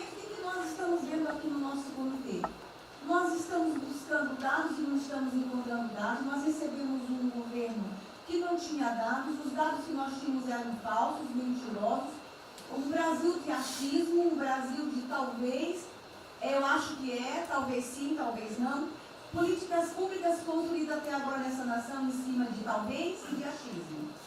Nós vamos ter que rever muita coisa. É um país plural. Quando a gente foi buscar os povos tradicionais agora para a gente construir enfrentamento ao coronavírus, nós descobrimos, ministros, que nós temos 1.300.000 ucranianos no Brasil. Ninguém nunca falou de ucranianos para nós no Brasil. Com a sua cultura totalmente preservada no Brasil. Nós estamos com 1.500.000 ciganos e eu falava de 1.300.000 e são 1.500.000 ciganos. Nós estamos... Então, presidente, nós vamos ter que rever muita coisa na aplicação das nossas políticas públicas no Brasil. Os nossos seringueiros são em números maiores do que a gente imagina no Brasil. Então, tudo que nós formos construir, nós vamos ter que ver, ministro, a questão dos valores também. A questão, os nossos quilombos estão crescendo e os meninos estão nascendo nos quilombos e seus valores estão lá. Então, tudo vai ter que ver a questão dos valores. E quando eu falo valores, ministro, eu quero dizer para o senhor, nós estamos com quase 80.000 idosos em abrigos no Brasil. Eu me surpreendi com números. Nós estamos com quase 60.000 crianças em abrigos no Brasil. Os números estão me surpreendendo. E eu estou com um número absurdo de mulheres também em busca de abrigos por causa de violência. Então, tudo isso tem que vir para este pacote. Nós vamos ter que fazer algumas revisões de políticas públicas no Brasil. Então, por favor, ministro, coloque aí a questão de valores. E quando eu falo valores, aí eu quero olhar para o nosso novo ministro aqui da Saúde e dizer, ministro, valores estão lá no seu ministério também. Neste momento de pandemia, a gente está vendo aí a palhaçada do STF trazer o aborto de novo para a pauta. E lá está a questão de as mulheres que são vítimas do Zika vírus vão abortar. E agora vem do coronavírus. Será que vão querer liberar que todos que tiveram coronavírus poderão abortar no Brasil? Vão liberar geral? O seu ministério, ministro, está lotado de feminista que tem uma pauta única, que é a liberação do aborto. Quero te lembrar, ministro, que está chegando agora, este governo é um governo pró-vida, é um governo pró-família. Então, por favor. E aí, quando a gente fala de valores, ministro, quero dizer que nós estávamos sim no caminho certo. A gente não precisa reinventar muita coisa, não. E eu quero citar aqui um exemplo da política indigenista como este governo estava construindo. Todo mundo começou a dizer, a esquerda começou a falar, que o coronavírus iria dizimar os povos indígenas no Brasil. O primeiro óbito, dia 12 de abril, sabe o que é isso? A forma como nós estávamos conduzindo a política indígena no Brasil. Primeiro óbito, dia 12 de abril. E eu fui lá para a Amazônia, em Roraima, junto com o presidente da FUNAI e o secretário nacional de saúde indígena, para acompanhar o primeiro óbito. A forma como a gente conduziu deu muito certo. Vamos ter que melhorar? Vamos ter que melhorar. E por que nós fomos lá, presidente? Porque nós recebemos a notícia que haveria contaminação criminosa em Roraima, em Amazônia, de propósito, em índios, para dizimar aldeias e povos inteiros para colocar nas costas do presidente Bolsonaro. Eu tive que ir para lá com o presidente da FUNAI e me reunir com os generais da região e o superintendente da Polícia Federal para a gente fazer uma ação ali meio que sigilosa. Porque eles precisavam matar mais índio para dizer que a nossa política não estava dando certo. Então, o que a gente estava fazendo estava dando certo. O que nós estamos fazendo está dando certo. Então, aqui, general, todo o nosso trabalho que envolve políticas de valores precisa estar aqui no Pró-Brasil. E aí, presidente, só para encerrar, eu quero dizer para o senhor que a sua angústia tem razão de ser. Nunca houve tanta violação de direitos no Brasil como neste período. Direitos fundamentais foram violados. No nosso Disque 100 tem mais de 5.000 registros, ministros, de violação de direitos humanos. Mas o senhor tem uma ministra de direitos humanos e uma equipe muito corajosa. São mais de 5.000 procedimentos e ações que estão sendo construídos. Governadores e prefeitos responderão ao processo. Idosos estão sendo algemados e jogados dentro de camburões no Brasil. Mulheres sendo jogadas no chão e sendo algemadas por não terem feito nada. Nós estamos vendo padres sendo multados em R$90.000 porque estavam indo da igreja com 2 fiéis. A maior violação de direitos humanos da história do Brasil nos últimos 30 anos está acontecendo neste momento. Mas nós estamos tomando providências, a pandemia vai passar, mas governadores e prefeitos responderão reunião de governadores e prefeitos. E nós estamos subindo o tom. E discursos estão chegando. Nosso ministério vai começar a pegar pesado com governadores e prefeitos. Nunca vimos o que está acontecendo hoje. Se eles falavam que nós éramos violadores de direitos, eles estão. Inclusive, o governador Wellington agora, ontem, determinou que a polícia poderá entrar nas casas. Vocês não imaginam o que ele vai fazer. Poderá entrar assinou. A polícia poderá entrar na casa sem mandato. Então, assim, as maiores violações estão acontecendo nesses dias. Então, nós estamos fazendo enfrentamento, mais de 5 procedimentos. O nosso ministério já tomou a iniciativa e nós estamos subindo, inclusive, a prisão de alguns governadores. Então, está aí algumas respostas. Valores. Posso por favor. Valores. Posso falar? Pode falar. Vamos ver mais.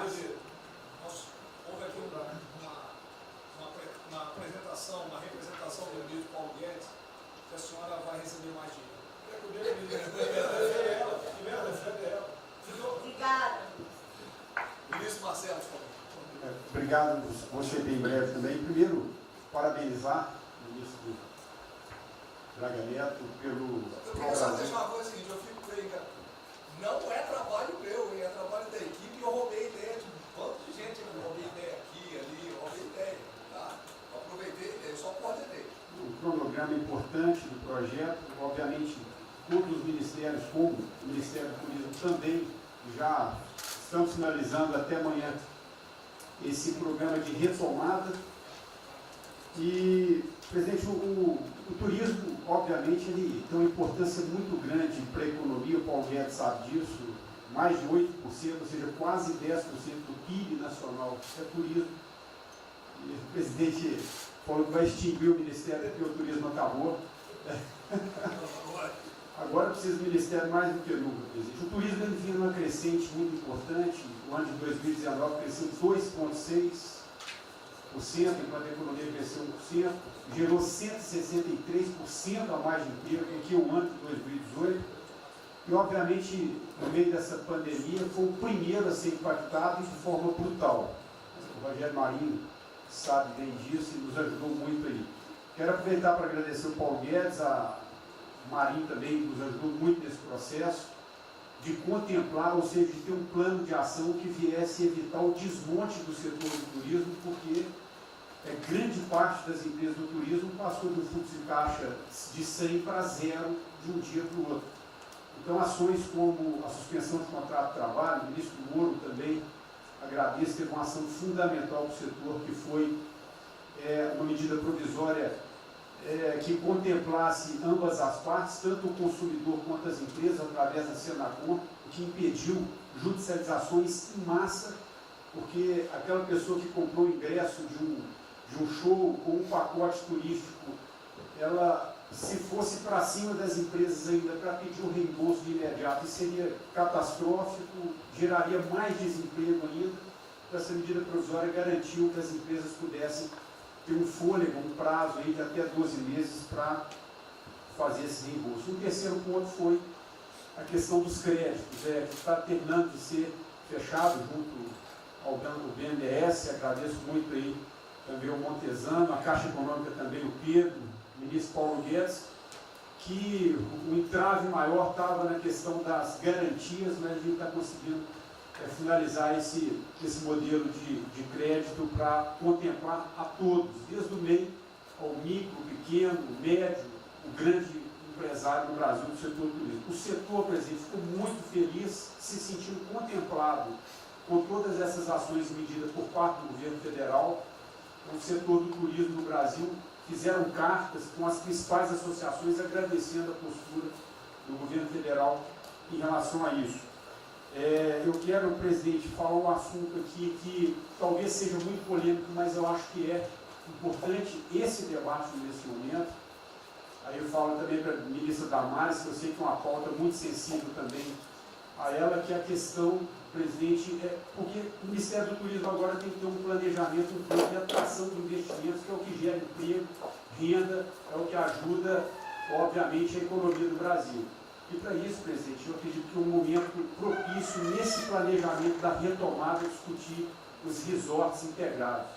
Não é legalização de jogos, não é bingo, não é caça-níquel, são resorts integrados. Obviamente, presidente, uma pauta precisa de ser construída, ainda mais estou olhando para um cara que veio para mim. A pauta precisa de ser construída com as bancadas da Câmara, tanto a evangélica quanto a católica, mostrando ou desmistificando vários mitos que giram em torno disso. Não sei se o ministro Paulo Guedes concorda. Nós temos a possibilidade de atrair pelo menos 40 bilhões de dólares para o Brasil só de outorgas, de investimentos imediatos para essa pauta. Mas o que precisa ser feito, presidente, é realmente desmistificar a questão de evasão de divisas, de lavagem de dinheiro, de tráfico de drogas, e para isso eu sugeriria que nesse debate pudéssemos contar com o Ministério da Justiça, através da Polícia Federal, o Ministério Público na mesa, a Receita Federal, os órgãos de controle, mas obviamente, presidente, uma pauta que só levaríamos para frente se a gente conseguir pacificar ou nos fazer entender pela bancada evangélica, pela bancada católica, para que não haja uma distorção na comunicação disso. Tem que ser um projeto muito bem feito, que eu acredito que pode ser, nesse processo da retomada, uma grande oportunidade para o Brasil atrair grandes complexos, dos quais apenas 3% são utilizados para os cassinos. E outra, isso não tem impacto diretamente nenhum na família dos trabalhadores brasileiros. Tá diabo. Não, não é bem isso não. Eu vou ter que começar a desmistificar para dar mais, gente. Eu estou vendo isso. Então, presidente, aqui, não estou dizendo que a gente tem que colocar isso como um projeto de governo, obviamente, mas abrir esse debate em torno dos resorts integrados. E para finalizar, presidente, o ministro Nelson, prazer estar aqui com o senhor a primeira vez, a gente fez um projeto muito bem elaborado, dentro do comitê de operações, que visa fazer com que os hotéis possam abrigar os profissionais de saúde, e só os profissionais de saúde. A questão do anterior do Ministério, por 2 vezes eu mandei a mensagem, não se manifestou, não se interessou, mas eu acredito que é um projeto que pode, sobretudo, trazer para o governo federal uma boa visibilidade com essa preocupação de quem está na linha de frente de combate, que são os profissionais de saúde. Visando 2 coisas, eu já vou terminar. É, primeiro, melhorar essa logística do profissional de saúde, que sempre tem um hotel próximo ao hospital, aos hospitais, e também a preservação da família desses profissionais, mostrando, obviamente, a sensibilidade do presidente Jair Bolsonaro na preocupação com essas vidas desses profissionais. Obrigado. Parece que é hoje, às 16 horas. É uma reunião marcada para a gente discutir isso aí. Obrigado. Saúde e turismo. Penúltimo debatedor, ministro Weintraub. Obrigado. Em 3 anos eu... Obrigado. Em 3 anos, através do Onix, eu conheci o presidente. Nesses 3 anos eu não pedi uma única conselho, não tentei promover minha carreira, me ferrei na física, ameaça de morte na universidade, e o que me fez naquele momento embarcar junto era a luta pela liberdade. Eu não quero ser escravo nesse país e acabar com essa porcaria que é Brasília. Isso aqui é um campo de corrupção, de privilégio. Eu tinha uma visão extremamente negativa de Brasília. Brasília é muito pior do que eu podia imaginar. As pessoas aqui perdem a percepção, a empatia, a relação com o povo. Se sentem inexpugnáveis. Eu tive o privilégio de ver a mais da metade aqui desse time chegar. Eu fui secretário executivo do ministro Onix. Eu acho que a gente está perdendo um pouco desse espírito. A gente está perdendo a luta pela liberdade. É isso que o povo está gritando. Não está gritando para ter mais Estado, para ter mais projetos, para ter mais... O povo está gritando por liberdade. Ponto. Eu acho que é isso que a gente está perdendo. Está perdendo mesmo. O povo está querendo ver o que me trouxe até aqui. Eu, por mim, botava esses vagabundos todos na cadeia, começando no STF. E é isso que me choca. É só isso, presidente. Eu realmente acho que toda essa discussão de vamos fazer isso, vamos fazer aquilo, eu vi muitos ministros que chegaram, foram embora. Eu percebo que tem muita gente com agenda própria. Eu percebo que tem, assim, tem um jogo que é jogado aqui, mas eu não vim para jogar o jogo. Eu vim aqui para lutar. E eu luto e me ferro. Eu estou com um monte de processo aqui no Comitê de Ética da Presidência. Eu sou o único que levou processo. É um absurdo o que está acontecendo aqui no Brasil. A gente está conversando com quem a gente tinha que lutar. A gente não está sendo duro bastante contra os privilégios, contra o tamanho do Estado. E eu realmente estou aqui de peito aberto, como vocês sabem disso. Levo tiro, odeio o Partido Comunista. Que está querendo transformar a gente numa colônia. Esse país não é. Odeio o termo povos indígenas, odeio esse termo, odeio. Povos ciganos, só tem um povo nesse país. Quer, não quer ser de ré. É povo brasileiro, só tem um povo. Pode ser preto, pode ser branco, pode ser japonês, pode ser descendente de índio, mas tem que ser brasileiro, pô. Acabar com esse negócio de povos e privilégios. Só pode ter um povo. Não pode ter ministro que acha que é melhor do que o povo, do que o cidadão. Isso é um absurdo, a gente chegou até aqui. O senhor levou uma facada na barriga. Fez mais do que eu, levou uma facada. Mas eu também estou levando guardado e estou correndo risco. E fico escutando esse monte de gente defendendo privilégio, teta. Entendeu? É isso. Negócio, empréstimos. A gente veio aqui para acabar com tudo isso, não para manter essa estrutura. E esse é o meu sentimento extremamente chateado que eu estou vendo. Essa oportunidade se perder. Eu sou, evidentemente, eu estou no grupo dos ministros que está mais ligado com a militância, evidente, porque eu era um militante. Eu estava militando de peito aberto, continuo militando, do ponto de vista de carreira. Eu poderia ter tentado me dar bem. Não foi isso que eu fiz. Não foi isso que eu fiz. Sei que isso daqui é um palácio, existem intrigas palacianas, estou sendo muito franco. E a gente pode sim perder a liberdade, perder esse país. Ninguém vai se dar bem se a gente perder esse país. Quem vai se dar bem são pouquíssimas famílias. Pouquíssimas famílias. Não se iludam. Não se iludam. É isso. Deixa eu complementar aqui. O que o Ventório está falando, estou com 65 anos, a gente vai se aproximando do que não deve. Eu já tenho me policiado tocante a isso daí. São pessoas aqui em Brasília, os três poderes, que não sabem o que é povo. Eu converso com alguns, não sabem o que é um feijão com arroz, não sabem o que é um supermercado, esqueceu. Acho que o dinheiro cai do céu. Eu estou com meus privilégios garantidos, meus 100 mil por mês, em média, 100 mil por mês, a galera, né? Legalmente. E acho que isso não vai acabar nunca. Como alguns acham que a liberdade, qual é desse cara? Tá maluco? Eu estou vendo mais antigo aqui, o Joelino aqui. Ele sabe o que foi 64. Muitos aqui não sabem. Essa cambada que tentou chegar no poder de 64, se tiver chegado, ele estava fudido todo mundo aqui. Cortando, ele estava felicíssimo cortando cana, ganhando $20 por mês. Não pode esquecer disso. Nós não podemos esquecer o que é esse povo. Eu vou convidar os ministros para domingo e passar essa semana. Convite, né? Não é missão, não, convite. Para ver como é que está o cara na esquina. Para ver uns merda para falar aí, né? Uns merda de sempre. O cara rompeu o isolamento, está dando peça. Tem peça pro cacete, pô. Está passando fome, está na merda, pô. Sentiu o cheiro de povo. Como eu falei lá.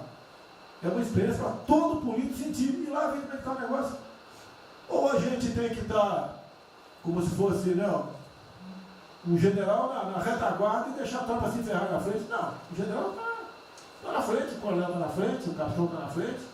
nossos heróis da Segunda Guerra Mundial estiveram na frente do campo de batalha. Se precisar aqui, tenho certeza, nas Forças Armadas vão cumprir com o seu papel, mas nós temos que dar exemplo e mostrar que o Brasil não é. Eu sou mais educado que o Ventral, até me polir muito, o linguajar que ele usou, mas não é isso. Que o pessoal pinta por aí, se reunindo de madrugada, para lá, para cá, sem informações. O meu funciona.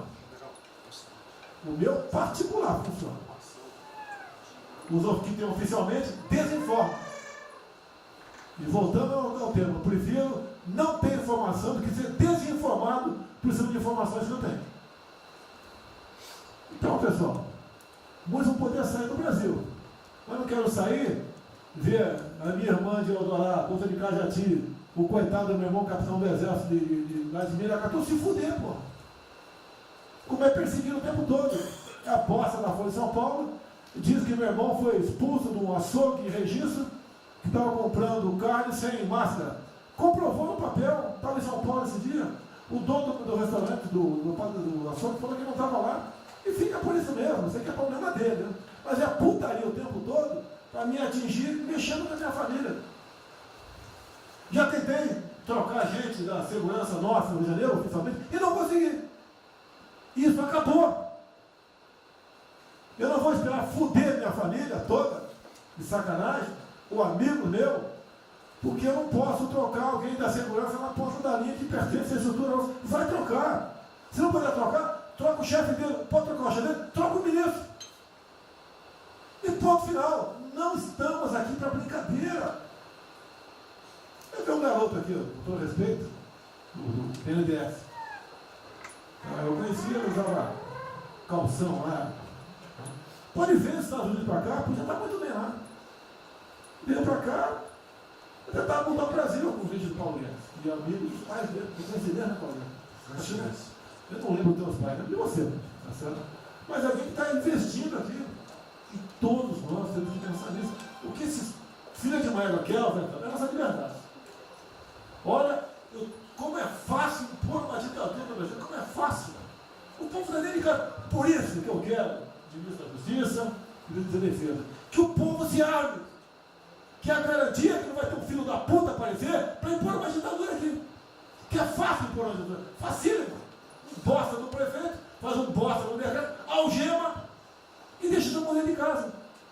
Se eu tivesse armado, ia para a rua.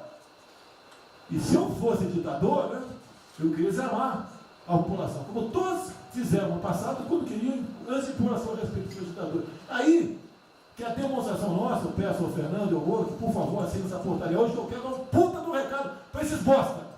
Por que eu estou armando o povo? Porque eu não quero uma ditadura. E não dá para segurar mais. Não dá para segurar mais.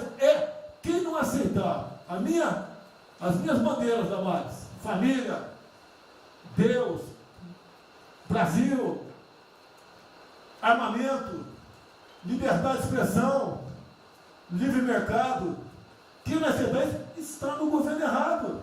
Espere para 22, né, o seu Álvaro Dias, espere o Alckmin, espere o Haddad, ou talvez o Lula, né? E vai ser feliz com eles, pô. No meu governo está errado. É escancarar a questão do armamento aqui. Eu quero todo mundo armado. Que o povo armado jamais será escravizado. E que cada um faça, exerça o seu papel, se exponha. Aqui eu já falei. Pede o ministério quem for elogiado, pela Folha e pelo Globo. Pelo antagonista. Tá? Então tem certos blogs que só tem notícia boa de ministro, não sei como. O presidente é uma porrada, o ministro é elogiado. A gente vê por aí. O governo está, o Ministério do Bem, apesar do presidente. É pra puta que eu pariu, porra. Eu escalei o time, porra. Trocamos o time, espero trocar mais ninguém, espero. Mas nós temos que, na linha do Van Traub, de forma mais educada um pouquinho,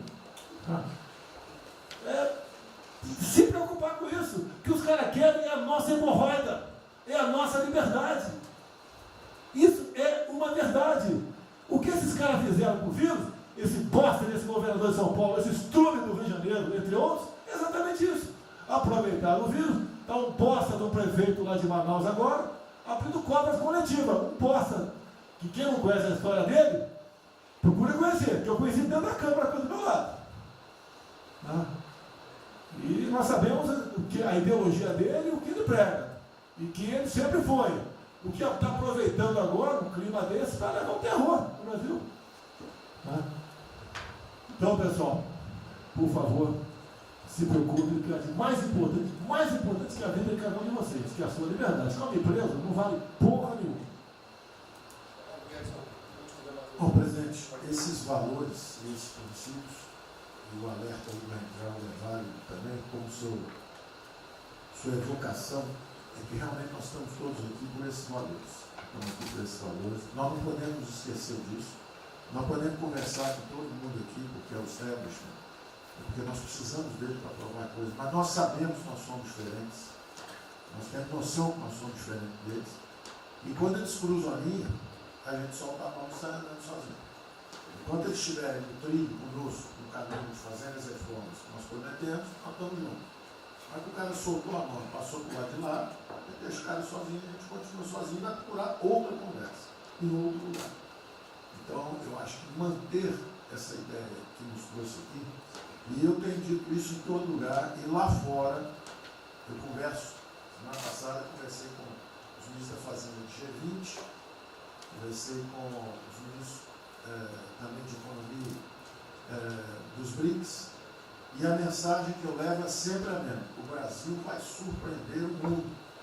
Vocês duvidaram da nossa democracia, duvidaram do nosso presidente é democrático e vai fazer as mudanças. E aprovamos a reforma da Previdência no ano passado, enquanto os franceses fizeram passeatas com outra reforma da Previdência. Agora, não é uma coisa, por exemplo, nós vamos continuar aprofundando as reformas, nós vamos seguir.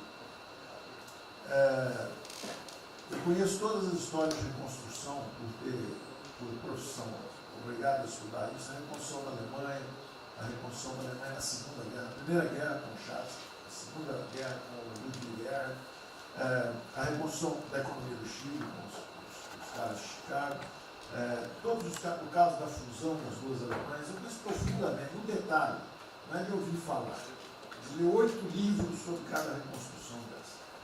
Então, eu li James 3 vezes no original antes de eu chegar a Chicago.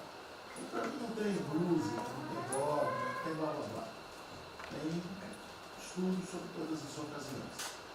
E nós vemos uma demonstração disso quando nós estávamos indo numa direção norte, com as reformas estruturantes, e de repente, em 3 semanas e meia, nós fomos para o sul. Nós fomos elogiados hoje lá fora, semana passada, todo mundo elogiando, fazendo referência, que o Brasil está à frente de todos os emergentes, e Paris passou ali, só está atrás um pouquinho dos Estados Unidos. Os Estados Unidos está naquele caso, que é um cara que tem a moeda forte, emitiu $1 trilhão para cada problema que ele tem e ninguém reclama. Fizemos vários programas antes dos alemães, vários programas antes dos ingleses, vários programas, de todo tipo. Então, se não existe algo aqui, é dogma. Existe capacidade de trabalho com um grupo extraordinário que eu tenho. Então, nós atacamos em todas as direções. Primeiro, o campus foi lá e reduziu os compulsórios em 200 milhões. Logo depois, nós não tínhamos espaço constitucional, fizemos antecipações de benefícios e diferimento de impostos, porque não tinha espaço constitucional. Logo depois, tivemos espaço pelo Supremo e pelo Congresso. Entramos nas constitucionais, gastamos 300 e poucos bilhões, que não é muito. Tem uma ideia, o último déficit do governo Temer foi 160. Nós gastamos 300. Não gastamos tanto assim, mas atingimos 50 milhões de brasileiros, como diz lá o Pedro. 70 milhões de brasileiros. Lançando essa camada para os mais frágeis, pegamos os idosos, pegamos as empresas, microcrédito, depois de 0 a 360 mil, depois de 360 a 10 milhões. Montamos um comitê de bancos, estamos lá com o Montezano agora fazendo justamente a reestruturação. Não vai ter molezinha para a empresa aérea, para nada disso. É dinheiro que nós vamos botar usando a melhor tecnologia financeira lá de fora. Nós vamos botar dinheiro, vai dar certo, nós vamos ganhar dinheiro. Nós vamos ganhar dinheiro, usando recursos públicos, para salvar grandes companhias. Agora nós vamos perder dinheiro salvando empresas pequenininhas. Então nós estamos fazendo tudo by the book direitinho. Na conversa com os ministros da Fazenda lá de fora, eu disse que nós estamos com um déficit extraordinariamente alto esse ano, da mesma forma que eles, está todo mundo na mesma direção, só que nós caímos no chão, com uma confusão, tiro, porrada e bomba, mas nós não perdemos a busca. A gente cai, levanta e sai para onde nós temos que ir. Nós não vamos perder a busca. Nós sabemos dos valores, sabemos dos princípios, sabemos o que nós estamos defendendo. Estamos defendendo liberdade, liberdade econômica, liberdade política. Nós sabemos o que nós estamos defendendo. E estamos agora, no meio dessa confusão, derrubando a última torre do inimigo. Uma coisa é que nós vamos fazer a reconstrução e a nossa transformação econômica. A outra coisa são as torres do inimigo que a gente tinha que derrubar. Uma era o excesso de gasto com a Previdência, derrubamos assim quebrando. A segunda torre era os juros estão descendo e vão descer mais ainda. O Campos tem o mapa já, estamos descendo. Então, para ter uma ideia, o ano passado, para esse ano, 120 bilhões a menos de juros. Um plano Marshall por ano, sem de juros a menos. Então nós sabemos, e é nessa confusão toda, todo mundo está achando que estão distraídos, abraçaram a gente, enrolaram com a gente, nós já botamos a granada no bolso do inimigo. 2 anos sem aumento de salário. Era a terceira toda que nós tínhamos que derrubar. Nós vamos derrubar agora também. Isso vai nos dar tranquilidade de ir até o final. Não tem jeito de fazer um impeachment se a gente tiver com as contas arrumadas, tudo indica. Acabou, não tem jeito, não tem jeito. E o presidente está no ponto futuro. Porque o presidente falou assim, tudo bem, tem a primeira onda que é a da saúde, mas tem a segunda que é da economia. E uma vem agarrada com a outra. Nós estamos ainda tentando sair da primeira, a segunda já está querendo bater. Eu ainda acho que nós estamos preservando os sinais vitais da economia brasileira. Ela, para mim, ainda é um urso hibernando. Baixa sua energia para zero, consumo de energia para quase zero, só respira. Mas quando você sai da luta, você sai para comer o primeiro bicho não passar, você tem força. Nós não podemos deixar isso graças à super safra da nossa Tereza, à logística do Tarcísio, a comida está chegando, as exportações estão subindo, a China é aquele cara que você sabe que você tem que aguentar, porque para vocês terem uma ideia, para cada $1 que a gente exporta para os Estados Unidos, exporta 3 para a China. Você sabe que ele é diferente de você sabe que geopoliticamente você está do lado de cá. Agora você sabe o seguinte, não deixa jogar fora aquilo ali não, porque aquilo ali é comida nossa, né? Estamos exportando para aqueles caras. Não vamos vender para eles, é um político nosso. Mas vamos vender a nossa soja para eles. Isso a gente pode vender à vontade. Eles vão comer. Eles vão comer. A Índia também vai precisar comer. Vai ser o trading da água. Eles vão dizer que é a melhor trading da água. Um dia alguém comentou comigo, acho que foi o Campos, não foi o Campos? Foi. É o trading da água. Quer dizer, os caras precisam de alimento, não tem água, nós temos muito mais água que eles têm. Então eles vão ter que abrir mão da agricultura para fazer outras coisas e nós vamos poder exportar para eles também.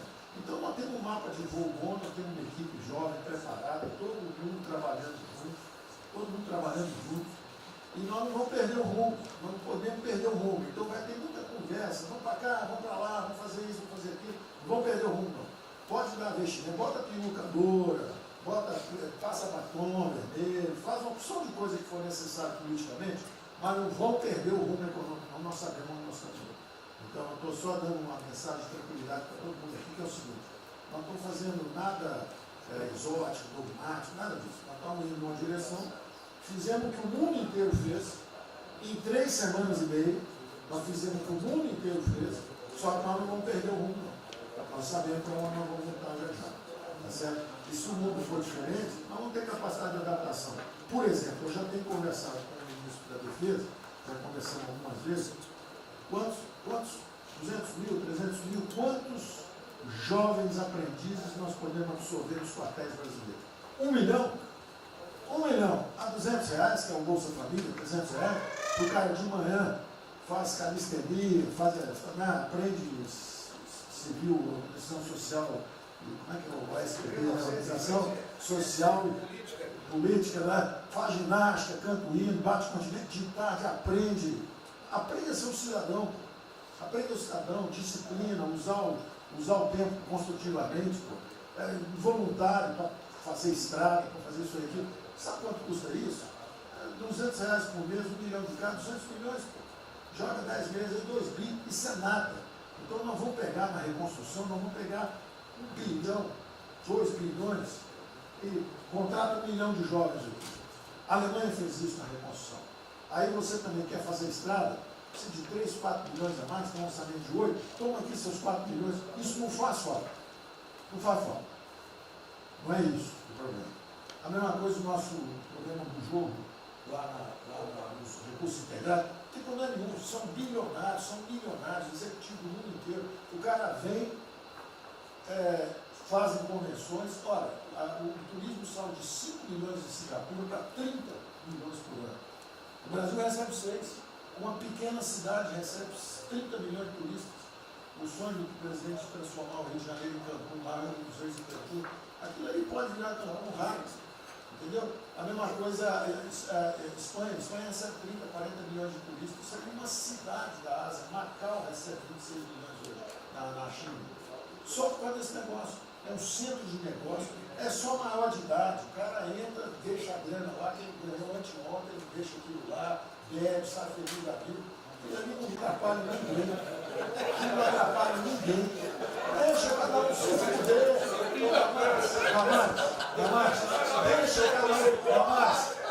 O presidente fala de liberdade. Deixa cada um se fuder do jeito que quiser. Principalmente se o cara é maior, vacinado e bilionário. Deixa o cara se fuder. Lá não entra nenhum brasileirinho. Não entra nenhum brasileirinho desprotegido. Se a CGU tiver como controlar a entrada e a saída do dinheiro. Isso, então vamos lá. Se não tiver como lavar dinheiro sujo. Então, só para terminar as observações também finais ali, o Campos falou duas coisas também interessantes. Então, o Campos falou duas coisas interessantes ali. Uma é o seguinte: o estrangeiro para vir para fazer investimento, eu recebi um embaixador, já reportei isso para o presidente, eu recebi um embaixador dos Estados Unidos e ele veio conversar conosco. E a mensagem maior dele era uma só. Assim, olha, nós queremos um bom ambiente de negócio. Nós vamos colocar centenas de bilhões de dólares. O mundo inteiro quer investir no Brasil. Agora nós precisamos de um bom ambiente de negócio. Simplificação de impostos, segurança jurídica, coisa desse tipo. Né? Então, o secretário do Comércio americano, que é o Wilbur Ross, o cara me disse o seguinte: eu só tenho um conselho para vocês. Vamos aderir ao GPA, que é o General Purchasing Agreement, que é o seguinte: é um acordo, nós com a entrada na OECD, nós assinamos esse acordo, e esse acordo diz o seguinte: não pode haver nenhuma compra governamental sem transparência. Acabou. Então não basta a gente fazer isso, quer dizer, não vai fazer concorrência para concessão, privatização. Então nós já estamos na pista certa, já estamos indo na direção certa. Só uma informação sobre isso aí. Eu fiz uma reunião com o pessoal da CDE essa semana, agora foi semana passada, falando do nosso interesse. Eles falaram que já nos consideram da CDE. Sim. Tá? Então os ministérios, estou falando isso porque vários ministérios têm uma pauta a cumprir. Vamos continuar nisso porque vamos dizer, a impressão foi excepcional. Isso, só um dado aqui do ACDE, rapidamente do ACDE, não, o embaixador disse isso, o embaixador disse: nós não podemos perder a oportunidade quando o presidente está tão próximo aqui. Os nossos dois presidentes estão próximos, nós não podemos perder essa oportunidade. O presidente da OCDE disse que realmente os Estados Unidos, que era, vamos dizer assim, tinha uma certa objeção, agora já está favorável. Ministro, é só um dado: a OCDE, 90% dos países que hoje integram a OCDE já contam com os resorts integrados. Os outros 10% são muçulmanos. 88% tem um ensino domiciliar. Então a gente vai entrar com a MD hoje lá, tá? Vamos escuro. Pronto, obrigada.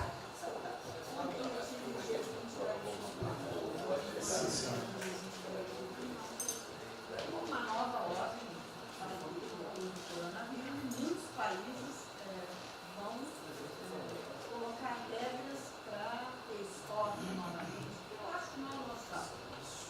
Nós temos que ter acesso ao mercado, mas nós precisamos incentivar o turismo. É o único produto que o Brasil não é autossuficiente. O resto, se amanhã quiser fechar,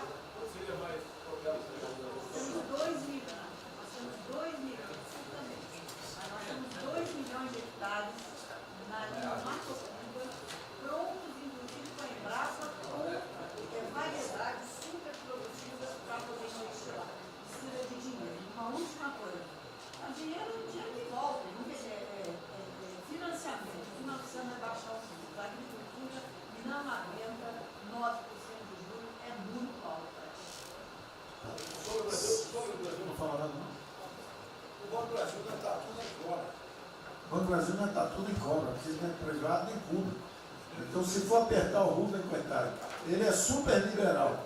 Mas se apertar ele e falar, bota o juro baixo, eu não posso, senão a turma, os privados, meus minoritários, me apertam. Aí você fala assim, bota o juro alto, eu não posso, porque senão o governo me aperta. O Banco do Brasil é um caso pronto de privatização. É um caso pronto, e a gente não está dando espaço. O senhor já notou que o BNDES e a Caixa, que são nossos públicos, a gente faz o que a gente quer. Mas o Brasil não consegue fazer nada, e tem um liberal lá. Então tem que vender essa porra logo.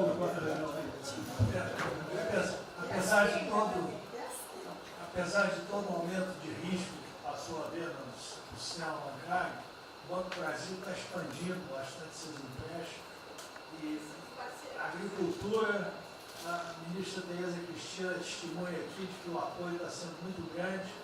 E nós estamos numa situação confortável, ministro. Porque, primeiro porque, em termos de liquidez, o público vê o Banco do Brasil como um porto seguro. Então, nós não estamos tendo problemas que outros bancos estão tendo, de preocupação com a liquidez do banco, com a rigidez do banco. E na nossa formação de resultado, as pessoas físicas não têm um papel preponderante dentro do Banco do Brasil. E nós temos a felicidade, nesse momento, de contar com folhas de pagamento de empresas públicas, das Forças Armadas, né, que, em termos relativos, estão numa situação mais segura do cidadão comum, que não participa de empresas públicas. Mas só confesse o seu sonho. Confesse o sonho. Confesse o seu sonho. Em relação à privatização... Só em 23 eu confesso, agora Em relação à privatização, eu acho que fica claro que com o BNDES cuidando do desenvolvimento, com a Caixa cuidando da área social, o Banco do Brasil estaria pronto para um programa de privatização. Né? Mas isso a gente pode fazer. Só se discute, só se fala isso em 23. A gente pode fazer um dia um seminário aí, que possa estender aí. Porque o Banco do Brasil, no passado, teve muitos privilégios pelo fato de ser público. Né? As folhas de pagamento vinham naturalmente do Banco do Brasil para a Caixa. A administração dos depósitos judiciais eram sempre do Banco do Brasil e da Caixa. Hoje isso tudo é processo de concorrência. Nós temos que pagar muito caro por esses antigos privilégios que não são mais privilégios. E fica só o lado ruim de ser estatal, pesando no Banco do Brasil. Porque a gente não tem a mesma facilidade de contratação, a gente não tem a mesma facilidade de demissão de maus funcionários, e vai por diante. Quer dizer, tudo tem que se submeter ao governo, tem o Tribunal de Contas cavando tudo. Né? O Tribunal de Contas, hoje em dia, é uma usina de terror. Se a gente faz alguma coisa, está arriscado ir para a cadeia. Se não faz, é processado por inação. Você não tomou as providências que tinha que ter tomado. Virou um terror isso. Se ficar o bicho quieto, se correr o bicho come. Agora, se me perder, eu queria fazer uma observação rápida sobre a área de medicina. Eu acompanho os números diariamente. Eu vejo que os óbitos, eles chegaram diários, passaram de 200 durante alguns dias, 4, 5 dias, mais de 200 pessoas sendo mortas. De uns 4, 5 dias para cá, esses óbitos caíram bastante, já não chegam mais na casa dos 200. A minha sensação, de quem não é especialista no negócio, mas que observa os números, é que o tal do pico, o tal famoso pico, que gerava tantas preocupações, a minha sensação é que esse pico já passou. Né? Agora... É que o senhor não viu o número que nós mostramos assim agora, mas isso é outra história. Senhores, sem querer cortar, muito obrigado a todos, porque senão não teria.